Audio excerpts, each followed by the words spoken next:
For more than a decade, Saturdays and Illegal Curve have been synonymous with one another. With insight, analysis, and interviews regarding the Winnipeg Jets, the Manitoba Moose, and all around the NHL, here are Dave Manouk, Ezra Ginsburg, and your host, Drew Mandel. The Illegal Curve Hockey Show starts now.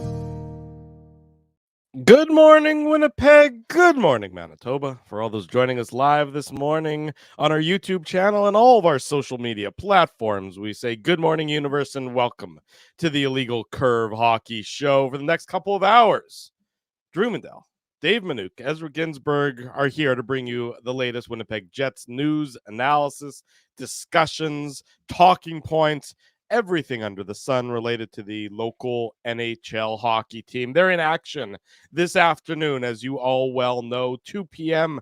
against the Chicago Blackhawks. Some people might not know, Drew. I would assume if they're listening to this game, that they do know that. The show. Or they're listening to this show that they do know that. I mean, that they're joining us live each and every Saturday morning, that like they do. They know that the Jets play at 2 o'clock this afternoon. But you're right. There's a possibility that some of them don't, and I've just informed them accordingly. So we're both doing good quality service is what I would say here. Shout out to Matthew Godinez, by the way. I met him when I was at the Jets Stars game with my sister. So Matthew introduced himself. And he just couldn't stop talking about how he thought I was the best member of Illegal Curve. And I was like, no. I mean, like, obviously I didn't give you any props, Drew, but I was like, no. Dave's the best member of Illegal Curve. It's not me. And he was like, no. Like, you're by far the best. You should have your own show. Like, and I was like, it was really embarrassing, but shout out to Matthew for coming up and saying hi at the Jets game. It was good to meet him. There you go. Thank you for that interlude. We're all better for having heard that story. Nonetheless, good to see both of you gentlemen this morning. At least good to see Dave. You've already insulted me, Ginsburg, so I'm going to maybe put you into a timeout for at least a couple of minutes before I say it's good to see you as well. Can I put the dunce cap on? No, you don't have to put the dunce cap on. I wouldn't. That would be rude. I wouldn't insist on you doing that. Thank you, Amy. It is a great shirt. It's just so emblematic of my personality, all smiley and happy and bubbly. So I appreciate getting the entertainment. Dave M was laughing hysterically earlier on before we started the show. Illegal Curve off air. Dave, when I popped my little face into the screen, Dave quite enjoyed my my shirt as well. Isn't that right? I should have worn my dark gray depression shirt. That's hilarious, Ezzy. Yeah, it was a great shirt, Drew. Great shirt. I was, it fits your sunny disposition so well that I think it's just perfectly appropriate. There you go. That's exactly what I'm hoping for. The Jets in action, looking to end the 3-game losing streak tonight, this afternoon, against the Chicago Blackhawks. We know that the Blackhawks are not a very good team, with the exception of one young superstar, Connor Bedard. So let's start there. Not so much, just your level of anticipation to be able to see Connor Bedard finally live in person. We know that the assembled media were talking to him yesterday, for better and for worse, I suppose, as the case may be. But I think there's always going to, whenever the next young sensation comes on scene for the first time, it definitely does bring an extra level of excitement, at least to the early parts of the contest. Yeah, and who did we just have in town? We had Connor McDavid and the best crowd of the year, right? Dave, it was around 13,500, something like that. It was over 13,000. I don't know the exact number, but the point is, it was the best crowd of the year, and I think a lot of that has to do with Connor McDavid, and sure, I think to a certain extent, Leon Draisaitl as well. I mean, like, let's not kid ourselves; those are both top 5, top 10 forwards in the NHL, right? So. Yeah, Drew, I think, I'm personally excited. I mean, you mentioned it. I mean, Chicago, especially now that Taylor Hall's done for the year and there's no more Corey Perry. Like, you can say whatever you want about Corey Perry. He actually was having a decent start to the season. I think he had 4 goals or 5 goals or something like that. Obviously, Perry at this point in his career, he wasn't going to, help the Hawks get into a playoff spot or anything like that. But the reason why they brought in Perry and Hall was because this is a very young team, and they wanted Hall to potentially play with Bedard. But of course, he's not playing with Bedard, and that was before he got injured. Anthony Beauvillier is an interesting one. I don't believe it's been confirmed, Drew, that he's playing today, but he did practice yesterday. Okay, so it has been confirmed. He's going to make his debut tonight for this afternoon for the Blackhawks. Barring something unforeseen, he's in the lineup. This is for those of you just catching up on Chicago Blackhawks transactions, and I understand what is this, Blackhawks lunch? No, but they're talking about it in the context of the Jets' opponent there, Dave. As you know, Beauvillier was acquired by the Blackhawks from the Vancouver Canucks earlier this week for I think a 5th round pick, if I'm not mistaken. It was very much a salary dump from Vancouver's perspective. Remember, it was Beauvillier who went from the Islanders to Vancouver in the my brain's gone blank in the Bo Horvat trade. Bo Horvat, thank you. My brain was going out. Bo Horvat. All I could think was Brock Besser. Like, I know it's not Brock Besser. I know it's so yes. So Beauvillier went from Vancouver to Chicago earlier this week, and he's going to make his debut for the Blackhawks this afternoon in Winnipeg, playing on a line with Connor Bedard and Philip Kurashev. I mean, look, Bedard is the headline because after that, it's pretty thin pickings for the Chicago Blackhawks. Yeah, Philip Kurashev is a good player, and I think Dave Lucas Reichel, is a really talented rookie as well. And Kevin Kurchinski's a 1st-round pick. Remember, a couple of years ago, we were talking about him with Craig Button around the draft. So, but these are young players. Mm-hmm. So you're absolutely right, Drew. I mean, this is a team, they can score goals, but it's going to be chaotic. And if you look at, I don't think they've won 2 games in a row. I might be mistaken, but I'm pretty sure they haven't won 2 games in a row this year. So that kind of shows you what kind of season they've had. So they've got a lot of young skill and speed, but they're just not very good in general, right? Like that defense is not very good, led by Seth Jones. Soderblom's going to get the start. So, I mean, the Jets have only scored 3 goals in their last 3 games, and only one of those have been at even strength. I'm sure we're going to touch on that over the course of today's show. But, I mean, if there's one team, Dave, that you want to play when you're struggling to score goals, I think it would be the Chicago Blackhawks, who definitely give up a lot of goals. I was going to say, as they give up, they don't score a lot. They've only got 54 on the season, and I think they've given up like 72, which is the third most. 78. So they're like third highest in the third lowest scoring team, which I was, they're even the crazy part is I was like, how are they 30th? And then I realized they're ahead of Chicago. Chicago only has 51 goals for this season. So you mean they're ahead of Washington? Washington. Yeah, I couldn't believe it though. I was like, wow. Anyways, look, I think there's no question that folks are. By the way, I was going to do a little Moose trivia with you boys because you said Anthony Beauvillier. Which Moose player was the brother of Anthony Beauvillier and played for the Moose? Something Beauvillier.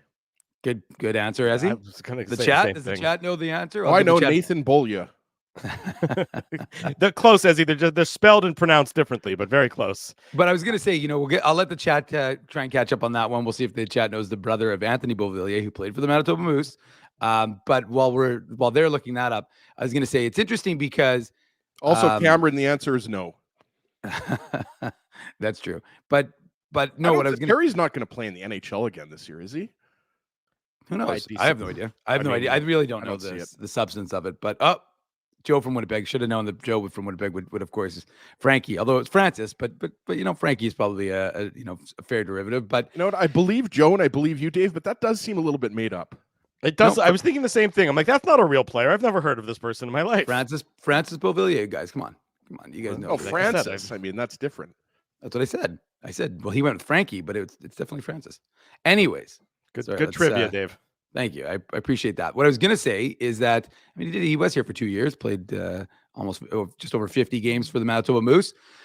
But this isn't the Francis Beauvillier lunch show, so let's get back on track. I will say, it's interesting that folks here in Winnipeg, of course, who were fans of the Winnipeg Ice would have seen Connor Bedard just over a year ago. It was in November of 2022 that Connor Bedard and his Regina Pats were here in Winnipeg to play the Winnipeg Ice. So folks saw him play for the Winnipeg Ice, and now they're going to see him play for the Chicago Blackhawks. And this kid has just a ridiculous amount of talent. And we, some of our colleagues that were down yesterday were commenting while they watched him practice and the things he's able to do. And as he's right, Lucas Reichel, another really good young forward who's had some time developing down with the Rockford Ice Hogs, who, of course, in all Chicago's weekend, because the Ice Hogs were playing the Moose last night and the Moose won 4-2.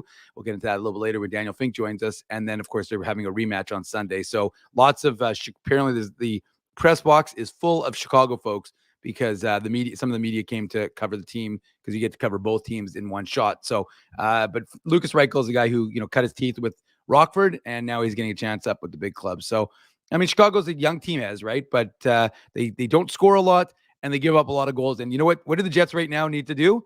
They need to score a lot. So Mason Appleton said, and he didn't, necessarily intentionally deride the Chicago Blackhawks, but he said, I wouldn't be surprised if we popped off for 4 or 5 tomorrow. So, and would anybody in the chat be surprised if that's what happens for the Jets this afternoon? And speaking of the chat, we got Matt's comment up here, and like, to me, this is a perfect game to get Declan Chism in, right? Like, it was announced yesterday. Dave, you reported it on illegalcurve.com. He's going to play on the second power play unit. He's obviously going to play with Dylan Sandberg on the third pair. And then Gus Bus comes back in because Nemesnikov is out for the next at least one game, maybe 2. Right. Like, I mean, this is the prototypical game where, I mean, you don't have to worry about line matching. Like, yes, are you probably going to have Lowry, Niederreiter, Appleton, that line against Bedard's line? Yes. But to Drew's point, I mean, you go down the lineup and there's just not much offense after that top line with Beauvillier and Bedard and Kurashev. Like Tyler Johnson, good veteran player.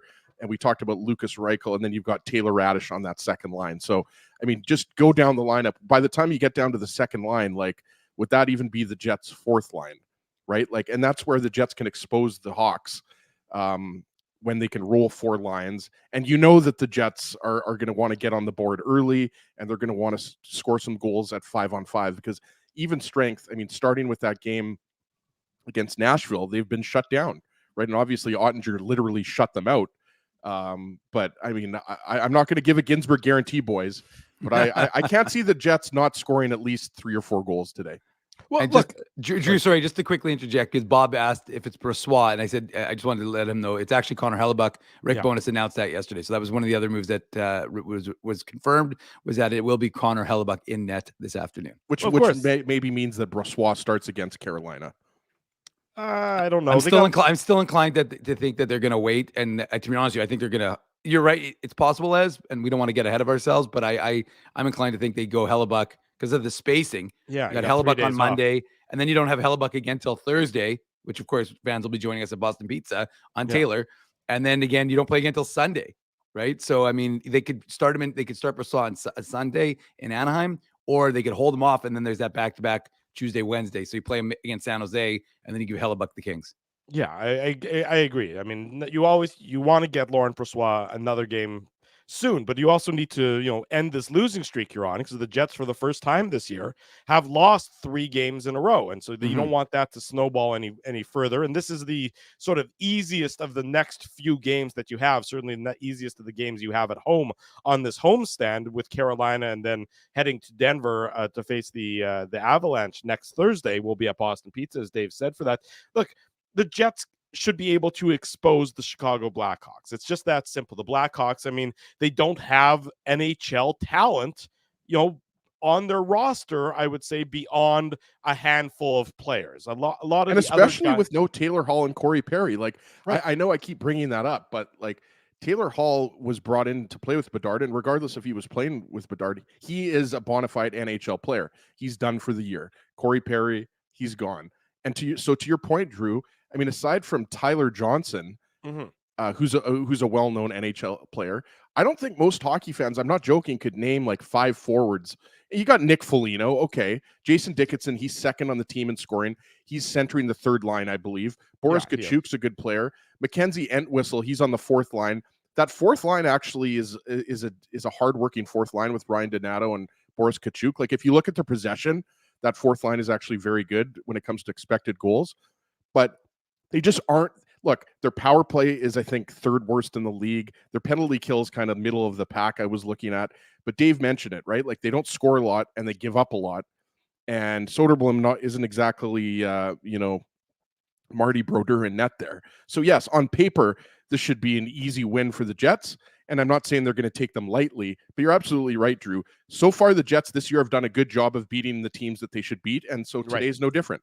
Yeah, that's just it. So far this year, that was exactly the point I was going to make, is that the Jets have done a good job winning the games that they're supposed to win. Now they've won a few more beyond those, but by and large, when you've been able to sort of indicate that it should be a victory, the Jets have been able to do that, and that's where you're at with the mindset for tonight's game or this afternoon's game. Now, of course, the effort has to match the mindset, but there is no reason, especially when you look at that back end for the Blackhawks. There's no reason why the Jets shouldn't be looking at that as an opportunity and an advantage. And remember, I remember watching the Blackhawks last year. Now, the Blackhawks last year, we were even worse than this version of the Blackhawks because they didn't have Connor Bedard, which obviously is a huge addition to the roster. But the games the Jets played against them last year just weren't even competitive, really.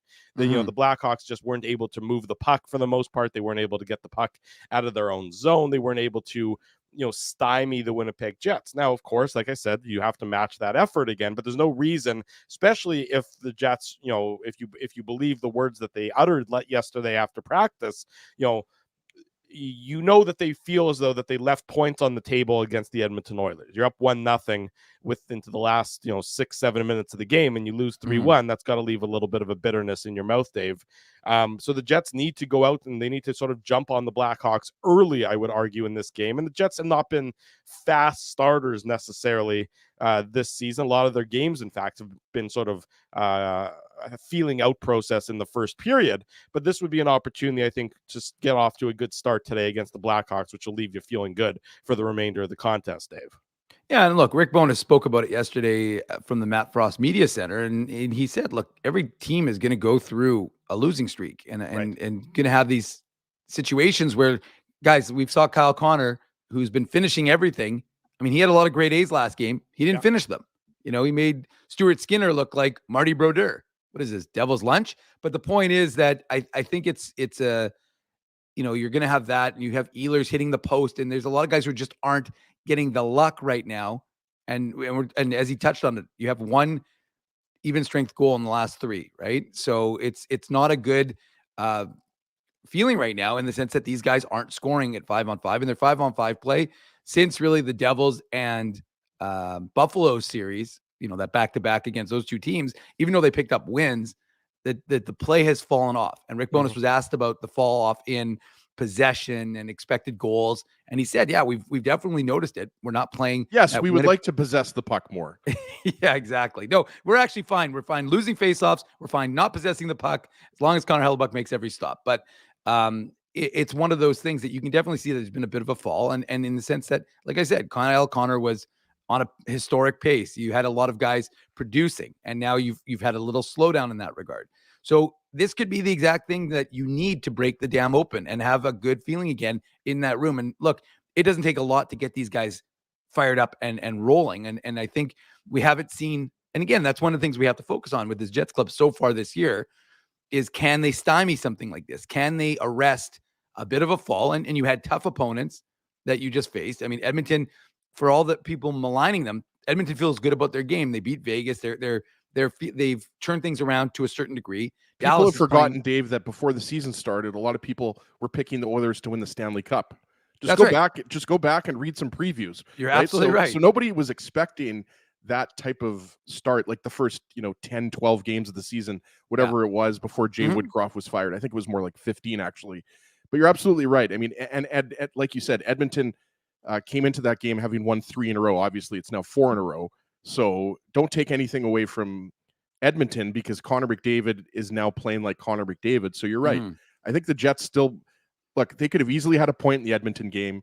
They could have easily had a point in the Dallas game. Yep. I don't know as much about the Nashville game, but you're right. I think, look, Scheifele, Connor, Ehlers, I think, they played really well. They were possession positive. Expected goals were I forget what it was, but the possession numbers were good. I remember that. And I think the other thing that's going to be interesting, guys, is with Velarde on that top line with Perfetti and Iafallo, it's going to be interesting to see. I know that Rick Bowness said that Perfetti and Velarde are going to share faceoffs. Yeah. I'm not sure, if that means 50-50 or if that just means, on certain sides, Velarde is going to take the faceoffs or in certain situations, but it is going to be interesting to see that line because we haven't seen that line together yet. Yeah, well, and I want to talk about the forward lines more in depth a little bit later on in the show, but I thought, which is worth noting, of course, that Declan Chism is going to make his Winnipeg Jets home debut, right, Dave? He's Right. obviously Nice played some qualification. games for the Winnipeg Jets before, but today after getting recalled from the Manitoba Moose, where he had his conditioning assignment, and we'll talk to Daniel Fink at the bottom of the second hour, and we can touch on that because obviously Fink saw him play, a number of games over the course of that conditioning assignment. But Declan Chism is going to get into the lineup in place of Nate Schmidt for this afternoon's contest, and I think it's the right move. I think it's a good move to get him in. This is pretty much as easy of an opponent as you can you can get him into the lineup for.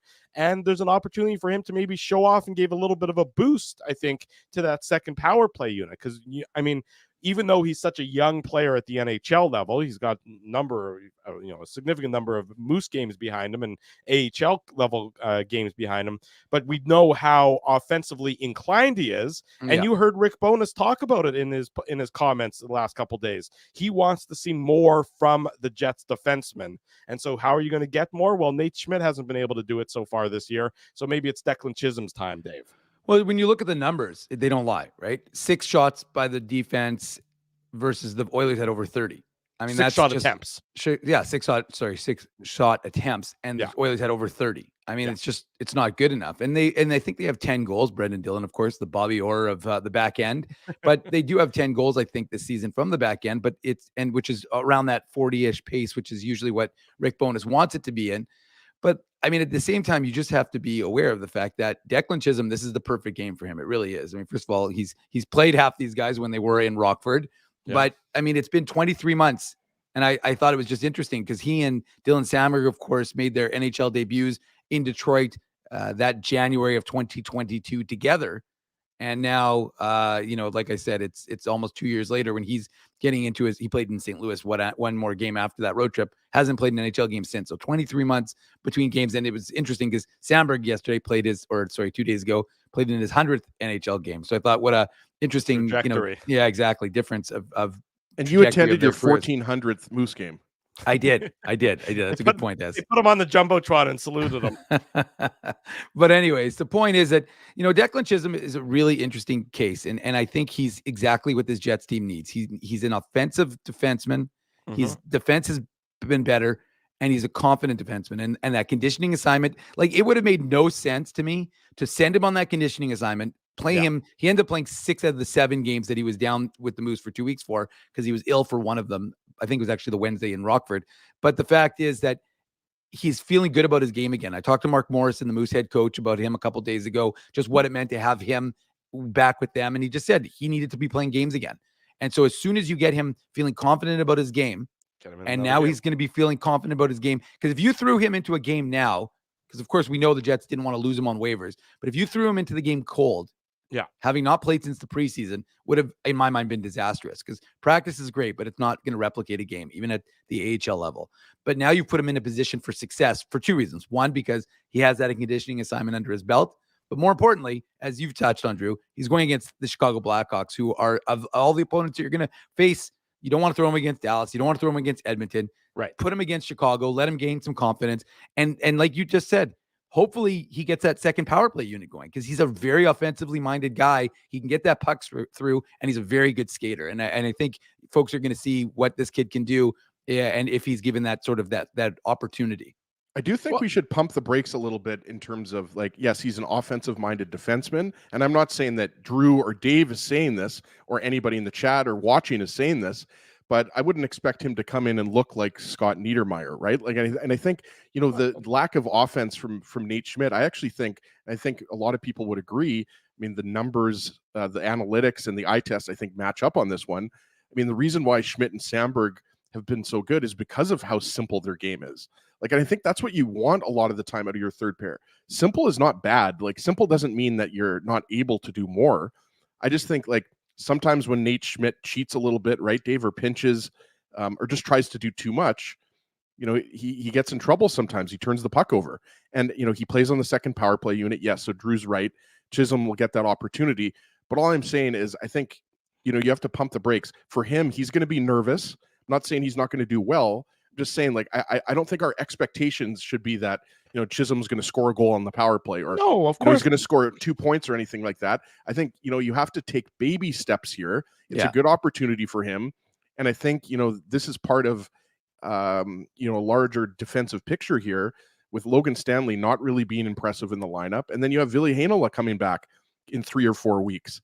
So really, you're going to have to address that.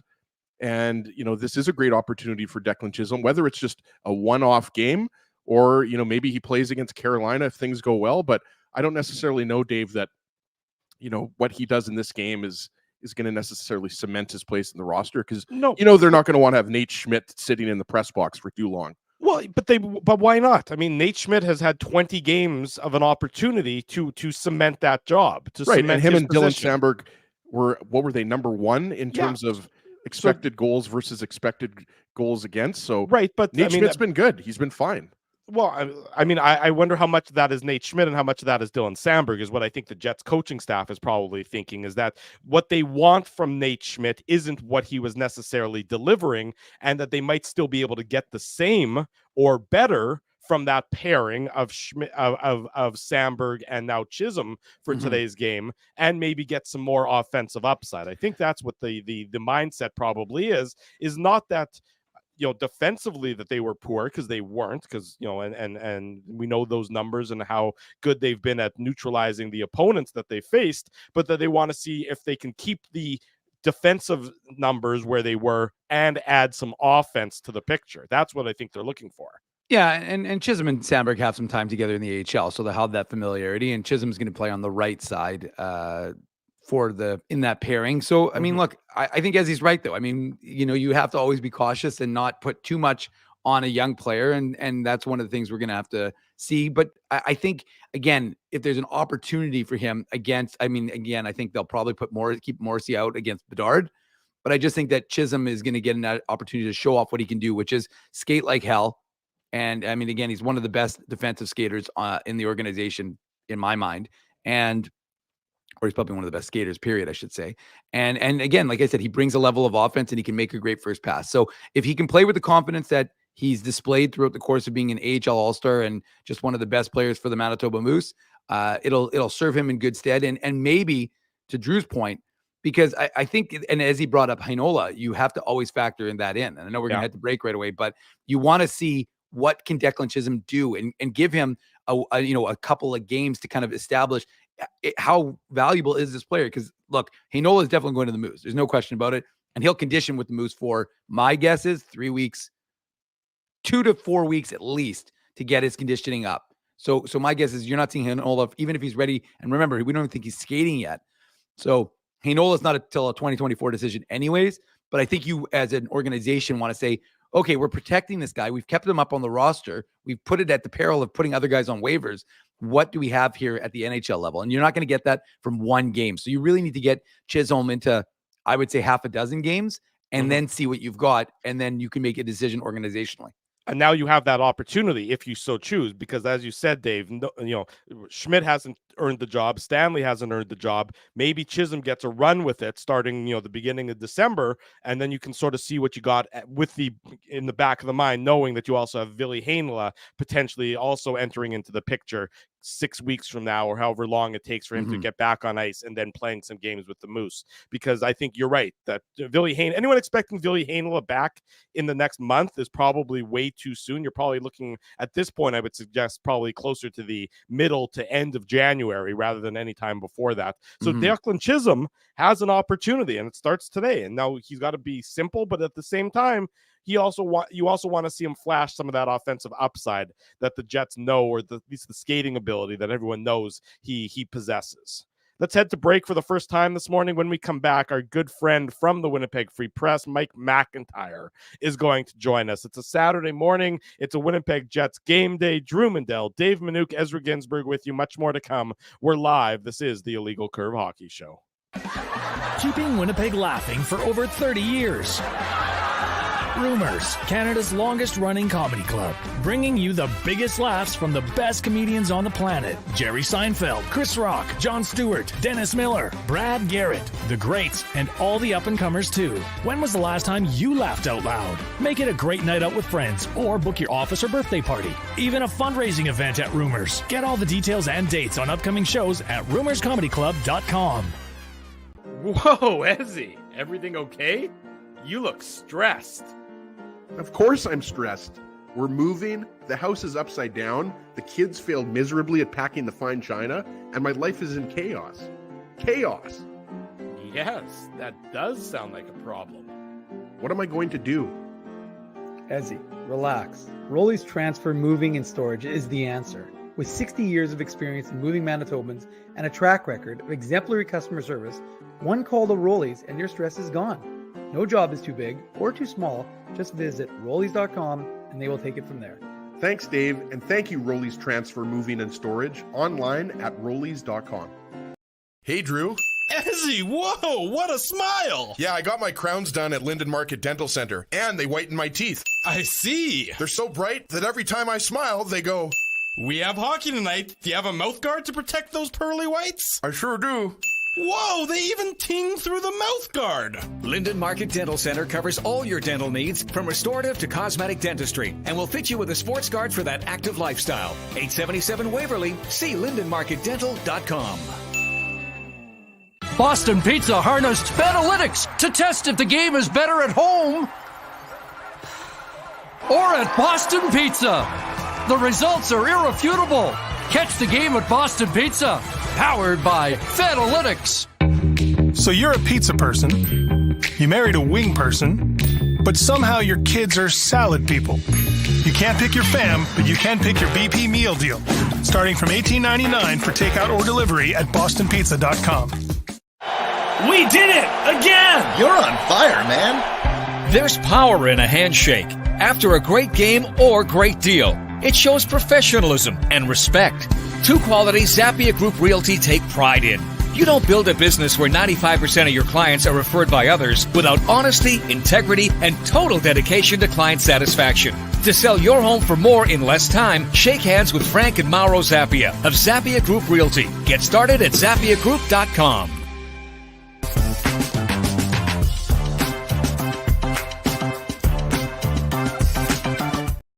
Bottom of the hour. Welcome back to the Illegal Curve Hockey Show. Drew Medell, Dave Minuk, Ezra Ginsburg. Thrilled to welcome to the program our very good friend from the Winnipeg Free Press, Mike McIntyre, joins us. Mike, good morning. How are things in your world?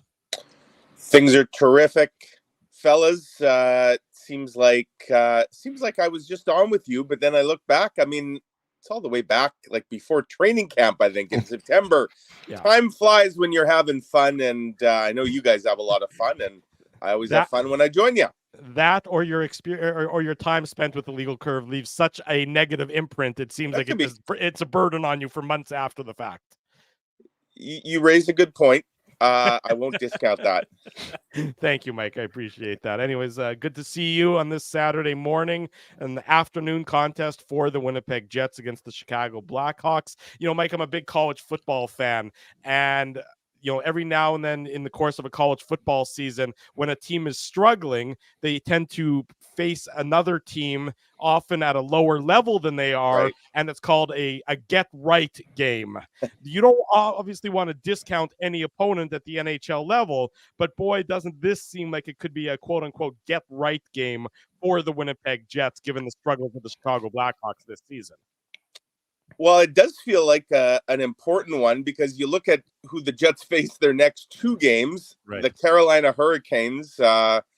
They are always a challenge for Winnipeg and any team, really. They're one of the better teams in the East. I know they've maybe had a bit of a start by their standards that isn't quite what they'd expect, but you know you're going to get a good game from them. And then the Jets start that road trip next week against Cale Makar and Nathan McKinnon and company in the Colorado Avalanche. So, you know, you look, if things don't get right today, and now all of a sudden you're looking at 4 straight losses, and with who they play in the next 2 games, suddenly it's a little bit different perspective. So I would agree. I won't call it a must win, I don't think there is such a thing as a must-win when we're this early in the season. But it's a they would really like to win, and they kind of could use a win game.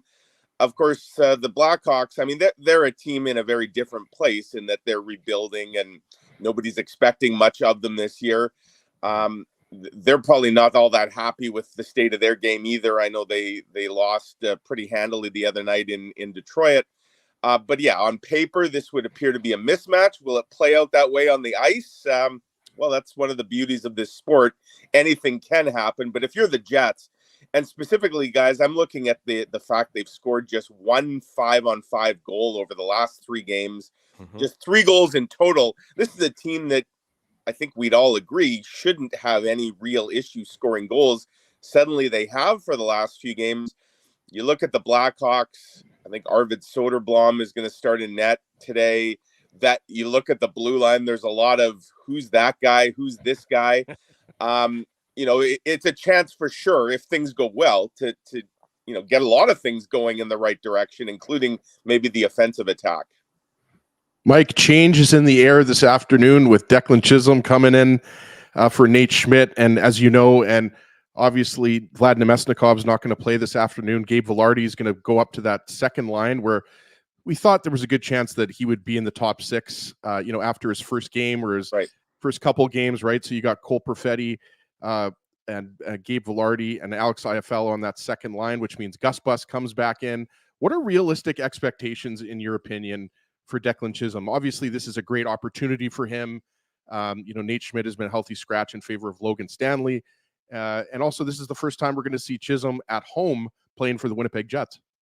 Yeah, that's, I know he's only played two NHL games, and they were both 2 years ago. I didn't realize until I think it was Dave's tweet I saw yesterday that mentioned that they were both on the road. So no doubt Declan Chism's played a lot of games in Canada Life Center, just not in an NHL uniform.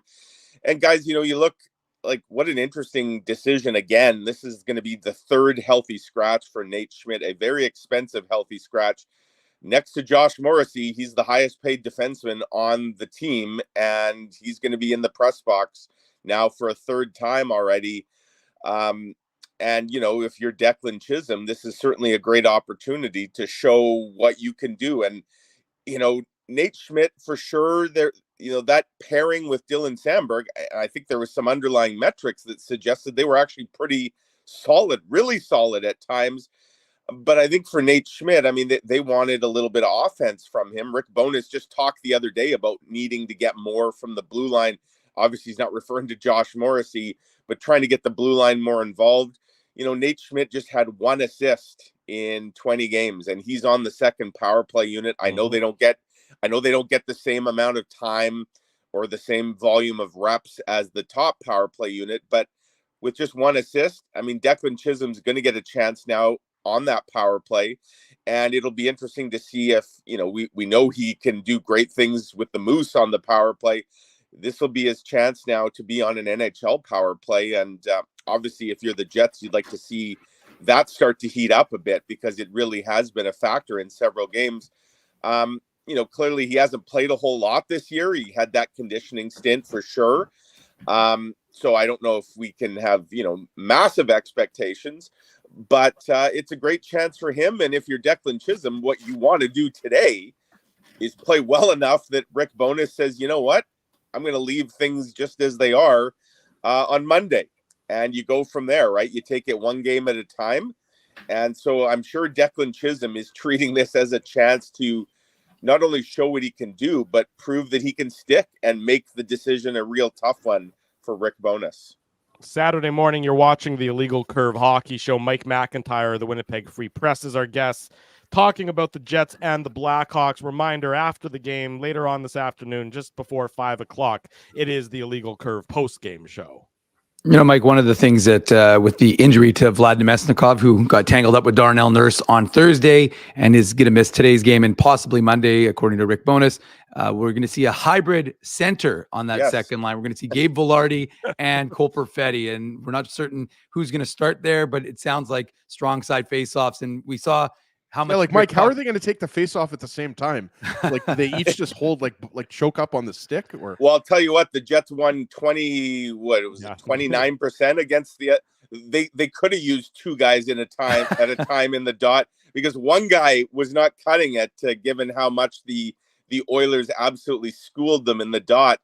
Maybe guys they'll use the old Mark Scheifele, Tyler Seguin, like rock, paper, scissors to decide before each draw. That'd be fun. I mean, look, I talk about expectations. I didn't have it very high ones for Gabe Vilardi the other day. He didn't have very high ones for himself, just because of the injuries coming back from, and it's one thing to kind of ramp up in practice. It's another thing entirely to go into a game, especially when you're playing a team like the Oilers, who they can really get up and down the ice. I thought Gabe Vilardi was fine. I mean, he didn't do anything 5-on-5 that stood out. Certainly the power play, he's out there, that first unit. I know he didn't contribute directly to the goal, but that unit obviously scored on its first chance. A really nice play by Mark Scheifele and finished by Cole Perfetti. So you'd think Gabe Vilardi is probably, now that he's got a game under his belt, maybe we see a little bit better version of him today. And I mean, I think especially with the injury to Nemestikov, maybe even if there hadn't been the injury to Nemestikov, he was going to move up, I think, fairly quickly into this lineup. I am intrigued to see what that group can do. I thought the Ehlers, Scheifele, Connor trio the other night, I thought they were really good. The Jets weren't creating a whole lot, but they were often the line that was buzzing a bit. So I can see why they'd want to keep that trio together for at least a little bit longer. I still think at some point we probably see Gabe Vilardi go back up with Scheifele and Connor. But for now, Nikolai Ehlers stays there. And a really interesting decision. Cole Perfetti has been playing very well, obviously, on the wing. I don't think this is going to, taking some face-offs, playing a little bit of center. I don't think it's going to alter how well he's been going, but it does give the Jets some additional options for sure. And look, as I mentioned, they've been absolutely destroyed in the face-off circle. I guess it doesn't hurt to see if Gabe Vilardi can help the cause a little bit. Yeah, and that's certainly the case. Mike McIntyre, our guest Saturday morning, the Illegal Curve Hockey Show. Mike, Alex Iafallo, when he was up with Connor and Scheifele to start, real good results, real good performance. Tailed off there a little bit, since then. Are you surprised that he's still so? And obviously the caveat is Nemestikov's current injury, but are you surprised that he's still elevated in the lineup and they haven't maybe looked at doing something with a guy like Morgan Barron, who to me, I think there might be more from Morgan Barron that I wouldn't mind seeing him move up a little bit and get an opportunity to play in a bit of a higher role in the lineup. Because I don't think that, moving Iafallo down with Gustafsson and AJF, let's say, for example, is really going to impact that line. I think that line's still going to be fine, but I wouldn't mind seeing maybe if Morgan Barron can give a little bit of a boost up top. Yeah, I mean, certainly the points haven't been there for Alex Iafallo the way they were over that little stretch where those three were putting up a whole pile of points when the Jets were on that win streak. I don't know, you watch Alex Iafallo, like he's pretty consistent in what he does out there. He's kind of a worker bee. And so I think it's not that they're unhappy with them. And I think he brings some elements that they still really like in that top six. I think if Nemestikov hadn't got hurt, though, there was a chance, to your question, Drew, that he might have been bumped down. He might have been the guy to go down. I mean, it's easy now with Nemestikov hurt.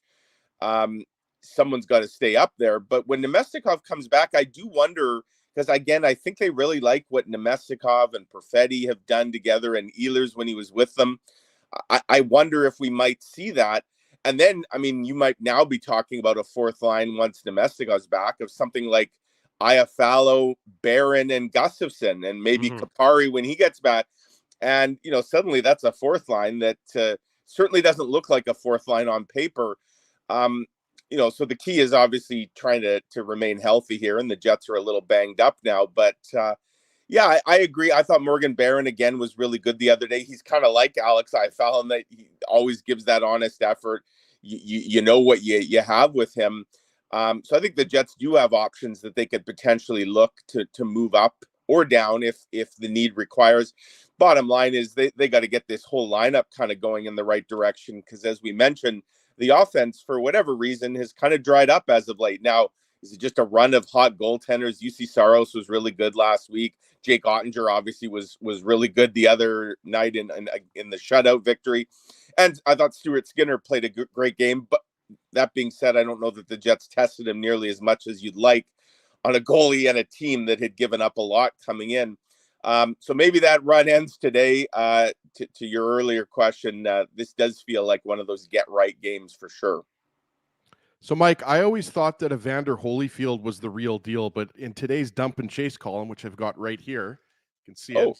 Hard copy. Yeah, I like copy. it. Kenny and Mike say that Connor Bedard is the real deal. So apologies to Evander Holyfield. But so what's the plan? And James Neal. I thought James Neal was the real deal. Let's not forget about James Neal. There's a lot of real deals out there. So, Mike, what's the strategy? Do you just have Dylan DeMello basically shadowing Connor Bedard all game like he was doing with Connor McDavid the other night? Well, and it's a great question, Nezzy. And, I thought the Jets, until that power play goal, I thought the Jets had done a really nice job of controlling not only McDavid, but also Draisaitl. And those guys were playing on separate lines until Coach Chris Knobloch put them back together, I think, at one point in the third period, and they were largely taking shifts together. I thought the Jets had done a really nice job of containing that dynamic duo. And I'm not talking about Batman and Robin. I think at one point I had looked early in the third period, like they had one shot on net combined between them. Obviously, it doesn't take a whole lot for those guys to make an impact, and they team up on the game winner on the power play. But yeah, I think if you're the Jets today, you're employing a fairly similar strategy. And so I would think probably Adam Lowry is going to see a lot of the Bedard. Let's hope he had a good sleep again, as Rick Bowness joked the other day. Earlier game today, so not quite the same chance maybe to sleep in.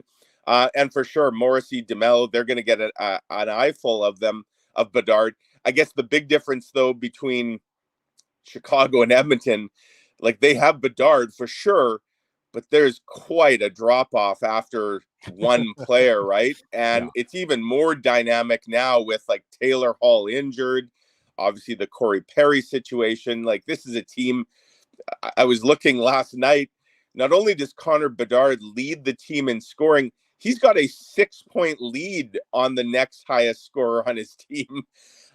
There's a significant drop off. So if you can keep Connor Bedard in check, you've gone a long, long way to keeping the entire Chicago Blackhawks team in check. Mike, this is Jets related question, but it's also kind of a general question because, we saw the play against Josh Morrissey where it was essentially a basketball pick where he got, he's trying to track McDavid and he gets picked and he gets knocked down and knocked out of the game. Jets lose him for 5 minutes. And obviously Adam Lowry has to answer the bell and go after Janmark. But in your mind, and you asked Rick Bowness about it the next day in the Matt Frost Media Center, I believe, talking about the if he got a further explanation.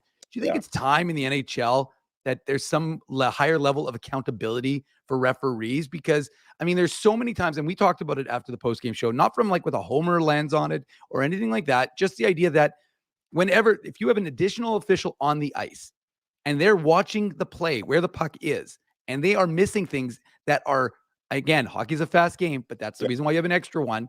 If they're missing this stuff, it's as egregious. And you asked Rick Bowness, I believe it was you, Mike, saying, did you get an explanation? And he just he says, they don't owe me an explanation. Yeah. And so what's your perspective on that? Because it just seems like we talk about it. We're like, we don't understand what's going on. And the NHL, it kind of looks like it looks amateur hour at the Apollo, really, because there's no accountability for the referees. Oh, absolutely. And, I've written in the past that I'd love to see a situation where whether it was like one pool reporter after a game, doesn't have to be that the referee has to hold a scrum, but like a pool reporter can pose a couple questions to an official to explain a controversial or a pivotal call. I would love to see that. And, Dave, to your point, I think it's more important than ever. The NHL is in bed now with sports gambling, right? Legalized. It's a huge part of their brand. Watch any TV broadcast, you're inundated with betting ads.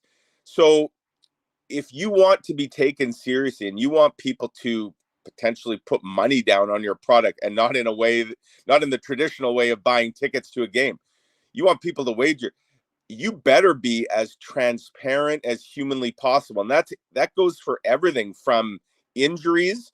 And again, I'd argue the NHL has miles to go when it comes to transparency on injuries. You see how the NFL does it. Compare that to what the NHL does. It's night and day in terms of the disclosure of what the ailment is and how likely it is to keep a guy. Sometimes we don't even get upper and lower body anymore. We just get body injury.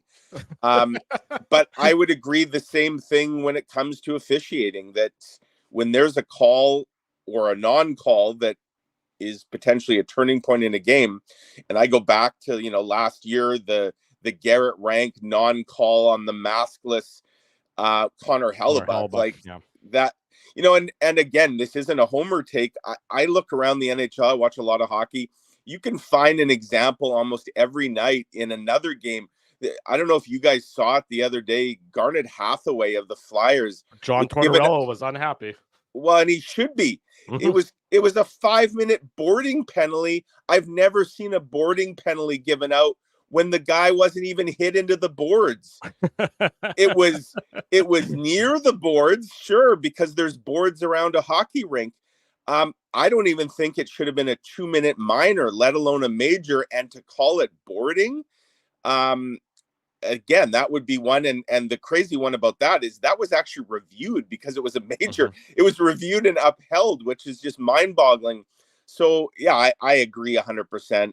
I just won't hold my breath on that happening, guys.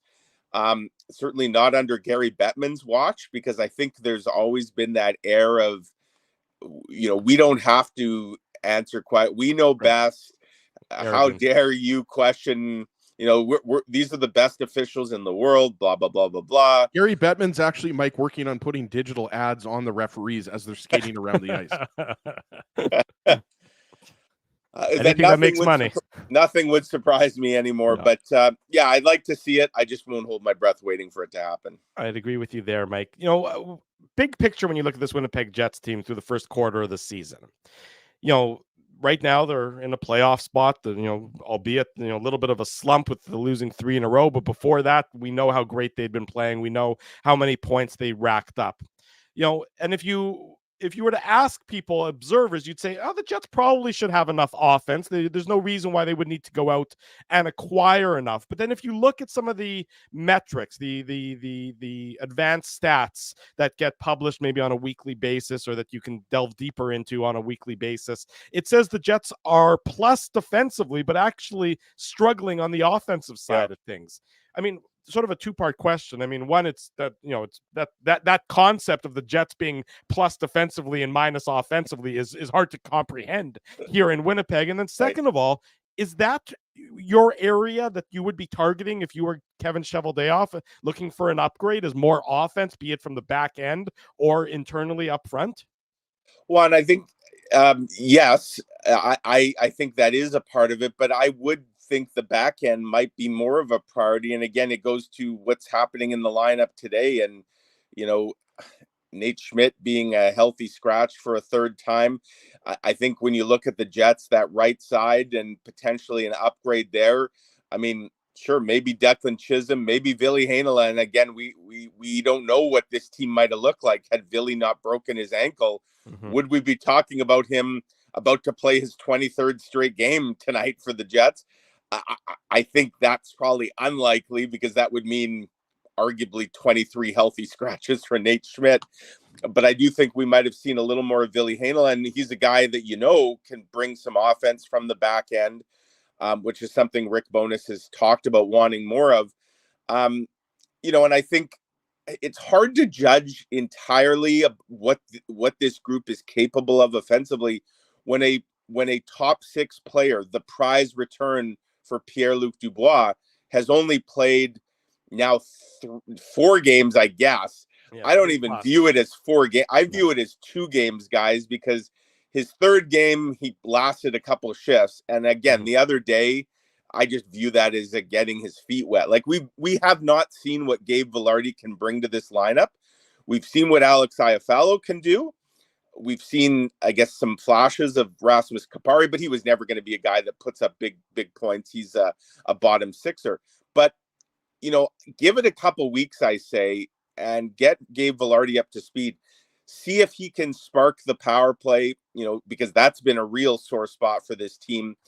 And then maybe reevaluate. If you still are not generating maybe what you'd like offensively, now with, what you would argue is a mostly, if not fully healthy forward group with a prime player back, then for sure, I think you'd look to that. But if I'm sitting here today, I think the back end is still the area the Jets would be looking to improve on, specifically on the right side. Not so breaking news. There's a lot of teams out there that are looking to improve on the right side of their blue line. So the Jets take a number, get in line when it comes to that. When you talk about the health and the forward group's relatively healthy, but when you read between the lines a little bit about Gabe Vilardi's comments, especially how the anger he expressed at Blake Lizotte for what he called a stupid hit, you wonder, and he was saying how close he was for having his entire season to be over. You wonder if he's, what his level of health is actually going to be at for the course the rest of this season, really. Because it sounded like, but couple inches, it sounded like his entire season may have been up in flames, not just the 6 weeks that he missed. Well, and he offered a little insight on that when he said, and now I'm paraphrasing, but something like, and now there's things I've got to deal with the rest of this season. And I think I maybe asked him, like, are you talking about the brace that you have to wear? And then he talked about how uncomfortable that is. I think, Dave, you and I were chatting after that news conference, and we wondered, like, is there another shoe to drop here? Like, when the season ends, is there going to be something else? Is there another procedure or something that has to happen here? And this is just basically a temporary fix to get him in the lineup until you do something that, if they did it now, would probably end his season. So, it's possible, Drew, to your question, we might not see the full capability of Gabe Vilardi. And how sad is that it comes in game 3 against his old team and a former teammate. And, obviously a lot of bitter feelings over that. And you can mark down that game in, 11 days from now in Los Angeles. And I'll be there. I was going to say I'll be there at Staples Center, but it's not even called that. And is it crypto still? It's crypto.com, isn't it? Although maybe that would be, bankrupt.com at this point in time. Right. Like is that's a strange business practice, but whatever that arena is called, I'll be there on that next road trip. And that could be a spicy affair. Depending on, I think Blake Lizotte actually is injured right now. That I just saw. I saw something about him shedding his non-contact, so I think he's working back towards a return. But I guess it wouldn't. Karma has found him, Mike. Yeah. So if he's in the lineup, he may have a call or two to answer that day in terms of an on-ice receipt, if you will. Mike, I wanted to ask you about the goaltending, because we were talking about it first segment before you came on. And I mentioned that maybe Laurent Brossoit gets the start against Carolina. Obviously, Brossoit didn't have his best game against the Nashville Predators. That was back on November 26th, I believe. And, then Drew mentioned maybe he doesn't play. You mentioned the California road trip where there's a back-to-back. Yeah. Drew mentioned maybe he doesn't play till that game against San Jose, which would be December 12th. So that would mean, if my math is correct, 15 days between games, 16 days between games. Like, Brossoit started 5 of 22 games. Hellebuck has started 17 of 22 games. And I'm not saying that there's anything, necessarily wrong with those numbers, but the question I wanted to ask with you is, how concerned are you with maybe the way the Jets are using Brossoit and Brossoit's game, right? Because I think part of the reason you would agree that the Jets brought in Brossoit was so that he could play more games than David Riddick, right? And, to me, like, you have to be playing him more than once every 15 or 16 days. Yeah, and before the season started, I had predicted 27 starts for Brossoit. Basically, that he'd be playing every third game. I thought Connor Hellebuck probably 55. That's a sweet spot. 55-27, there's your 82 games. And then you hope, you've got a really refreshed Connor Hellebuck to go on what the Jets would hope would be a long playoff run. Well, at this rate, forget about 27. He's going to be lucky to hit 17. Mm-hmm. And Connor Hellebuck's going to be approaching, mid to upper 60s. Guys, I firmly believe if the Jets had won one or both of the games on this homestand already this week, Dallas, Edmonton, that Laurent Brossoit probably is in net today. Yes. I think they have maybe called an audible. Yep. And I think they're taking a wait and see here. If they win today, I'd say there's a good chance Laurent Brossoit is in the net Monday. But mark me down for this. If the Jets lose today and now the losing streak is at 4 and you've gone 0 for 3 on the homestand. Right. No chance Brossoit plays Monday then. No, I think then you throw the original plan out the window. So I think a lot will depend on how today goes and the result that they get. Connor Hellebuck, he's been playing extremely well as of late, except for that one stinker. And what a time to, and we didn't get to talk to him after the game. I do wonder, guys, and he'll still say that he absolutely should have had it. Darnell Nurse made a nice play to kind of shoot it between Dylan DeMello and use him as a screen. But I think we'd all agree it's from far, and it's not like that was right in the slot. Like, that's far enough out. You'd expect Connor Hellebuck would have had the time to react to that. And that was a bit of a deflator, right? Because the Jets are 6 minutes or whatever away from, shutting out a pretty potent team and getting a victory. All of a sudden now the Oilers had life, and we know what ultimately happened. That being said, Connor Hellebuck's been very good as of late. We'll see what today brings. But I think the Brossoit situation is one keeping an eye on, because I do get the sense that what the plan was at the start of the year and what's actually playing out may have changed a little bit. And isn't that often how it is, right? You kind of talk a good game, but when push comes to shove, coaches have a hard time not chasing wins and points and all that. Either it's going so well that you get greedy and you want to just pile them all up, or if it's not going well, then you feel, well, we have to stick with our A lineup here. We can't deviate. It can be a real tough dilemma sometimes for coaches. You can ease a forward back into the lineup and get him to work out his kinks in the course of being 1 of 12. You can't let a goaltender work out his kinks in the course of game action, because it ends up costing you a victory, like to your point, Mike. Yeah, and just to be fair, I actually thought, I know everybody piled on Laurent Brossoit everybody being a lot of fans of that last Sunday in Nashville. I actually thought he was really good in the first period. Brossoit was. Yes, he was. Yes, he let in a terrible goal. At the end of the day, though, the Jets still only scored 2, and they didn't even score those 2 until they were already down 3-0. And again, it goes back to what we talked about with the offense here, right? Like, a team scoring can actually cover up, the odd blemish or 2 from your goaltender. If you're only scoring 1 or 2 or none, like the other night against Dallas, your goaltender's work becomes a little more magnified, right? So, if the Jets had pumped 5 or 6 in Nashville, I don't even think we're talking about that bad goal from Brossoit and his performance. If they had won that game 6-3 or 5-3, everybody's saying, okay, roll him out for his next start. But I think because they lose a 1-goal game and it's low scoring and he let in a stinker, people will say, well, it's, they're not getting what they need from their goaltender.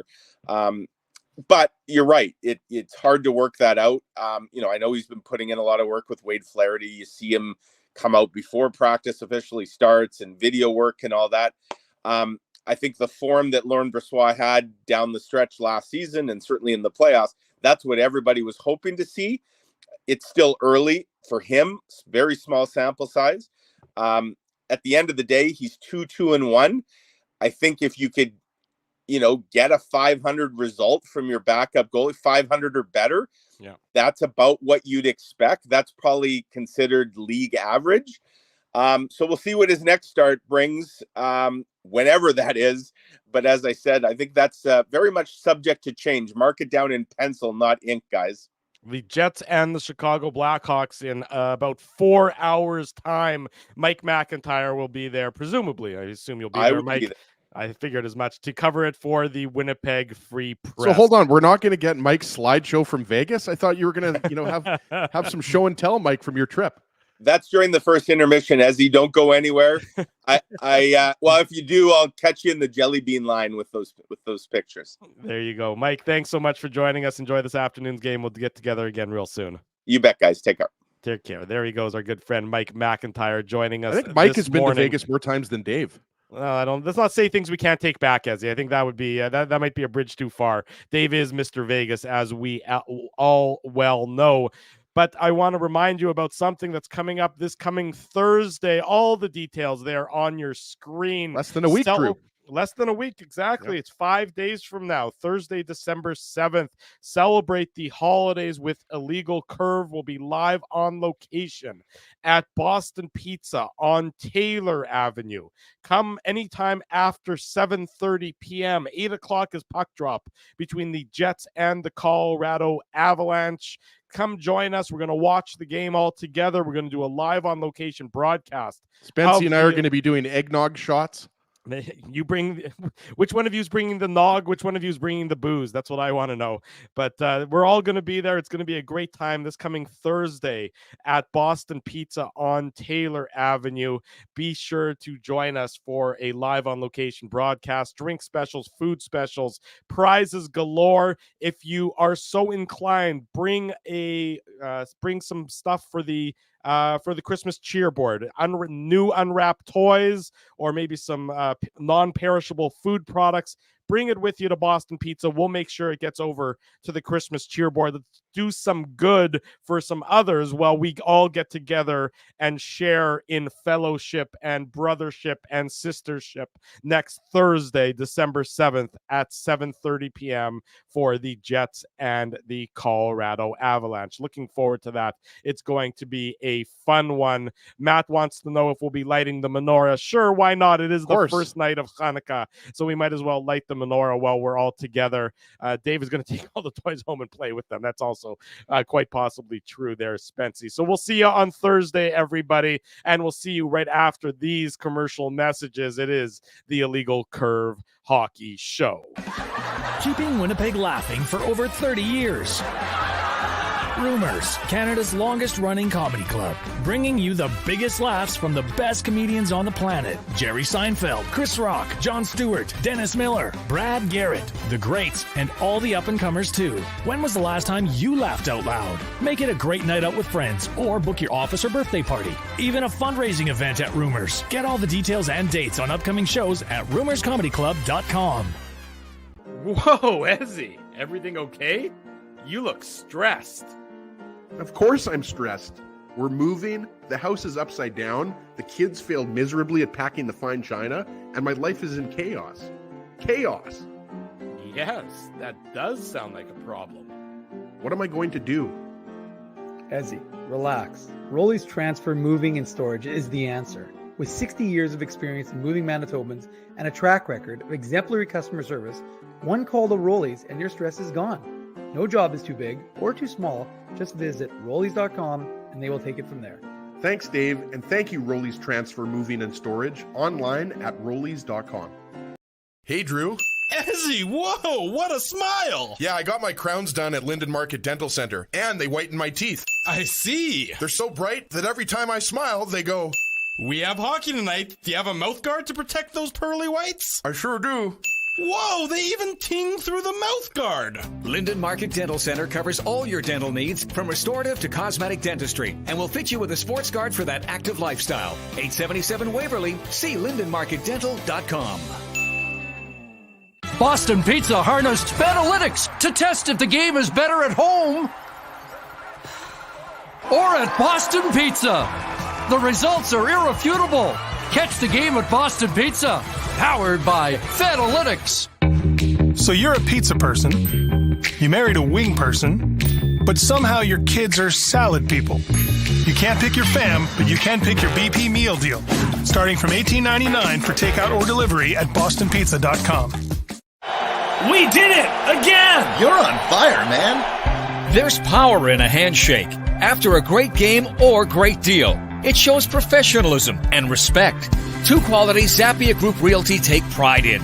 You don't build a business where 95% of your clients are referred by others without honesty, integrity, and total dedication to client satisfaction. To sell your home for more in less time, shake hands with Frank and Mauro Zappia of Zappia Group Realty. Get started at ZappiaGroup.com.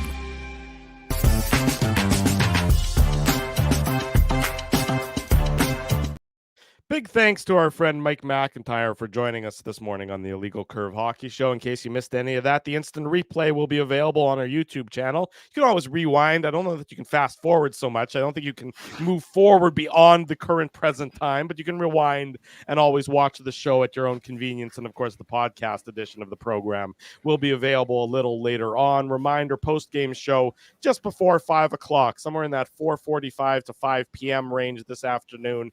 Dave will be there. Ezzy will be there. I'm a question mark because I'm taking my boy to the game this afternoon, so we'll see if I'm back in time. If not, I know that time to go to the Jets game, boy. Yeah, let's go, boy. Saddle up. We're going to the Jets game. You guys can. You all will be in good hands with Dave and Ezzy later on this. This has to be, Drew, the most Saturday afternoon games early in the season. What is this? The fourth Saturday afternoon game already of the year? There's been at least three. There was a Florida game. There was a Dallas game. This is the third one at least. One at least. Yeah, I can't think of a fourth necessarily, but yes, which just is, again, is always a reminder, folks. The reason why the Jets play Saturday afternoon games is because the national rights holder, in this case Sportsnet, does not want the Jets by and large on their Saturday night broadcasts because it just is a inconvenience for them more than an asset, particularly when they're not playing against another Canadian team. I can. And again, this is a tinfoil hat conspiracy stuff, but like I said, when Gabe Velarde made those remarks on, I think he spoke to us on Wednesday. Yeah. And when he made those remarks and they didn't make any national news, I was like incredulous. And again, I'm not one to like salacious headlines. In fact, our headline was, of all the headlines that went out there, I think our headline was, talking about how he was this close to missing the rest of the season. But the fact of the matter is, if you ever wanted to know, the opinion of Winnipeg, yeah, the Gabe Velarde comments, which again, had that been a Leafs player or an Oilers player or basically any other player, those would have reverberated across the NHL. And the fact is, folks in LA picked up on them, and they were, understandably less than pleased with Gabe Velarde. John Rosen was all over it. I don't know if our friend John Rosen was, but I know that a lot of folks in LA picked up on the comments. Folks here in Winnipeg, of course, picked up on the comments. But I honestly was incredulous. I talked about it the next day. That really it didn't make waves at all across the NHL. So, well, the craziest thing, Dave, I mentioned this to you, was that the craziest thing is that was what, 5 weeks or 6 weeks after Velarde was injured, right? Like he hadn't spoken to the media, so he was still fired up. That was what was most surprising about it to me, was that you would think that he would have just forgotten it, but no, he needed to get that off of his chest, and he's entitled to. And it's a former line mate of his. I mean, it's not like they just barely cross paths or anything. I mean, you don't hear one player call another player stupid or a stupid play very often. To your point, Dave, you're right. It should have had a little bit more reverberations. And, there should have been look, if Gabe Velarde, I mean, he's basically saying that, Blake Lizotte is a dirty player. That's basically more or less what he's saying. Because he's saying, he's saying he made an idiotic play. But it's not. He also said it's not the first time he's made that idiotic play. So you can, Oh, you're true. You're right. That's you what can he put was one saying. and one together. And I don't think he was being cryptic. I think he was calling him out for being a dirty player. Oh, as like I said, he had the opportunity, but he also had the opportunity to, like, I think because it was Mike's line of questioning, and he talked about essentially saying it was an accident. Because again, when you watch the play, I remember thinking he was a bit aggressive at the time, but I didn't think of it as anything more than just an unfortunate situation, and that's the way it was kind of labeled to Gabriel Velarde. And he said, well, you could say that. That's not the way I saw it. And you're right, Drew. I mean, he's been sitting, and as he's you're correct as well. The reality is he was sitting there, stewing about it for 6 weeks. And he said, look, the guy sits in the box for 2 minutes and I could have missed my season. So he's understandably fired up. He's wanting to have a good start to his career here in Winnipeg. Obviously wants to perform and earn himself a big contract, contract on his next one. So, it's got to be really frustrating for him. And again, like, I just thought it was so, to that point you've just made, Drew, about, the folks not caring about Winnipeg. There is no other greater indication to me that statement is true than the fact that it got picked up so little. Because again, wasn't that the comments weren't out there. It was just that the folks in TSN and Sportsnet noticed not. Notice not indeed. So let's talk about the Jets forward line. So Gabe Vilardi is, of course, back in the lineup at whatever percentage of health that he's going to be at for now and potentially the remainder of the season. Because I thought he looked fine against the Oilers. Like, he was out there on the power play.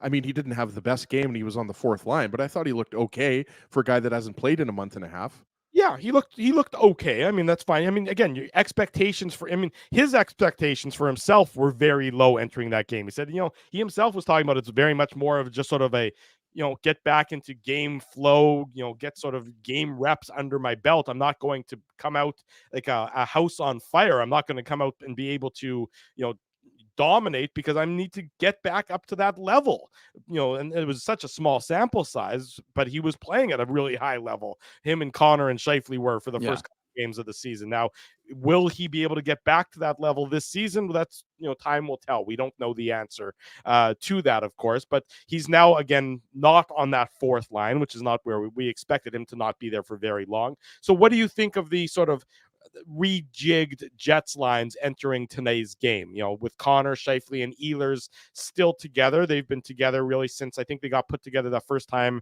Was it in the Dallas game? Later in that Dallas game when the Jets were struggling to get a goal, I think. Yeah, at the end of the second period, and then they started the third period together. And they were good, and they were certainly the best line for the Jets on Thursday night. And and really early in the game, they were the only possession positive line for the Jets. So Connor, Scheifele, and Ehlers should be a good line together. But what do you think, I guess, of the decision to not have Vilardi back there and have the lines the way they are for today's game? Well, I mentioned this last game, right? And I wasn't the only person that made this observation, but I don't think you start and finish the game with Connor, Scheifele, Ehlers, and then you have Vilardi on the fourth line if you're planning on putting Vilardi back on the first line. So I'm not at all surprised that Vilardi is going on the second line with Perfetti and Iafallo, and that's where we expected Iafallo to be, right? He's a natural left winger, and obviously Perfetti and Vilardi can split draws. Perfetti has played the majority of the season on the wing, so in that sense, not that surprised. And look, you have two of the former Kings on one line, right? Like these guys have played together. I wouldn't be able to tell you how much they've played together, but I know they have played some time together. So, I mean, look, I think we talked about David Gustafsson. It was unfortunate that he had to come out of the lineup because he was playing some of his best hockey of his NHL career, right? It's still a young NHL career. I didn't really understand the decision to pull Gustafsson and keep AJF in the lineup on the game on Well, Thursday to be honest night. with you, my simple answer would be I don't think there's a big difference between those two players.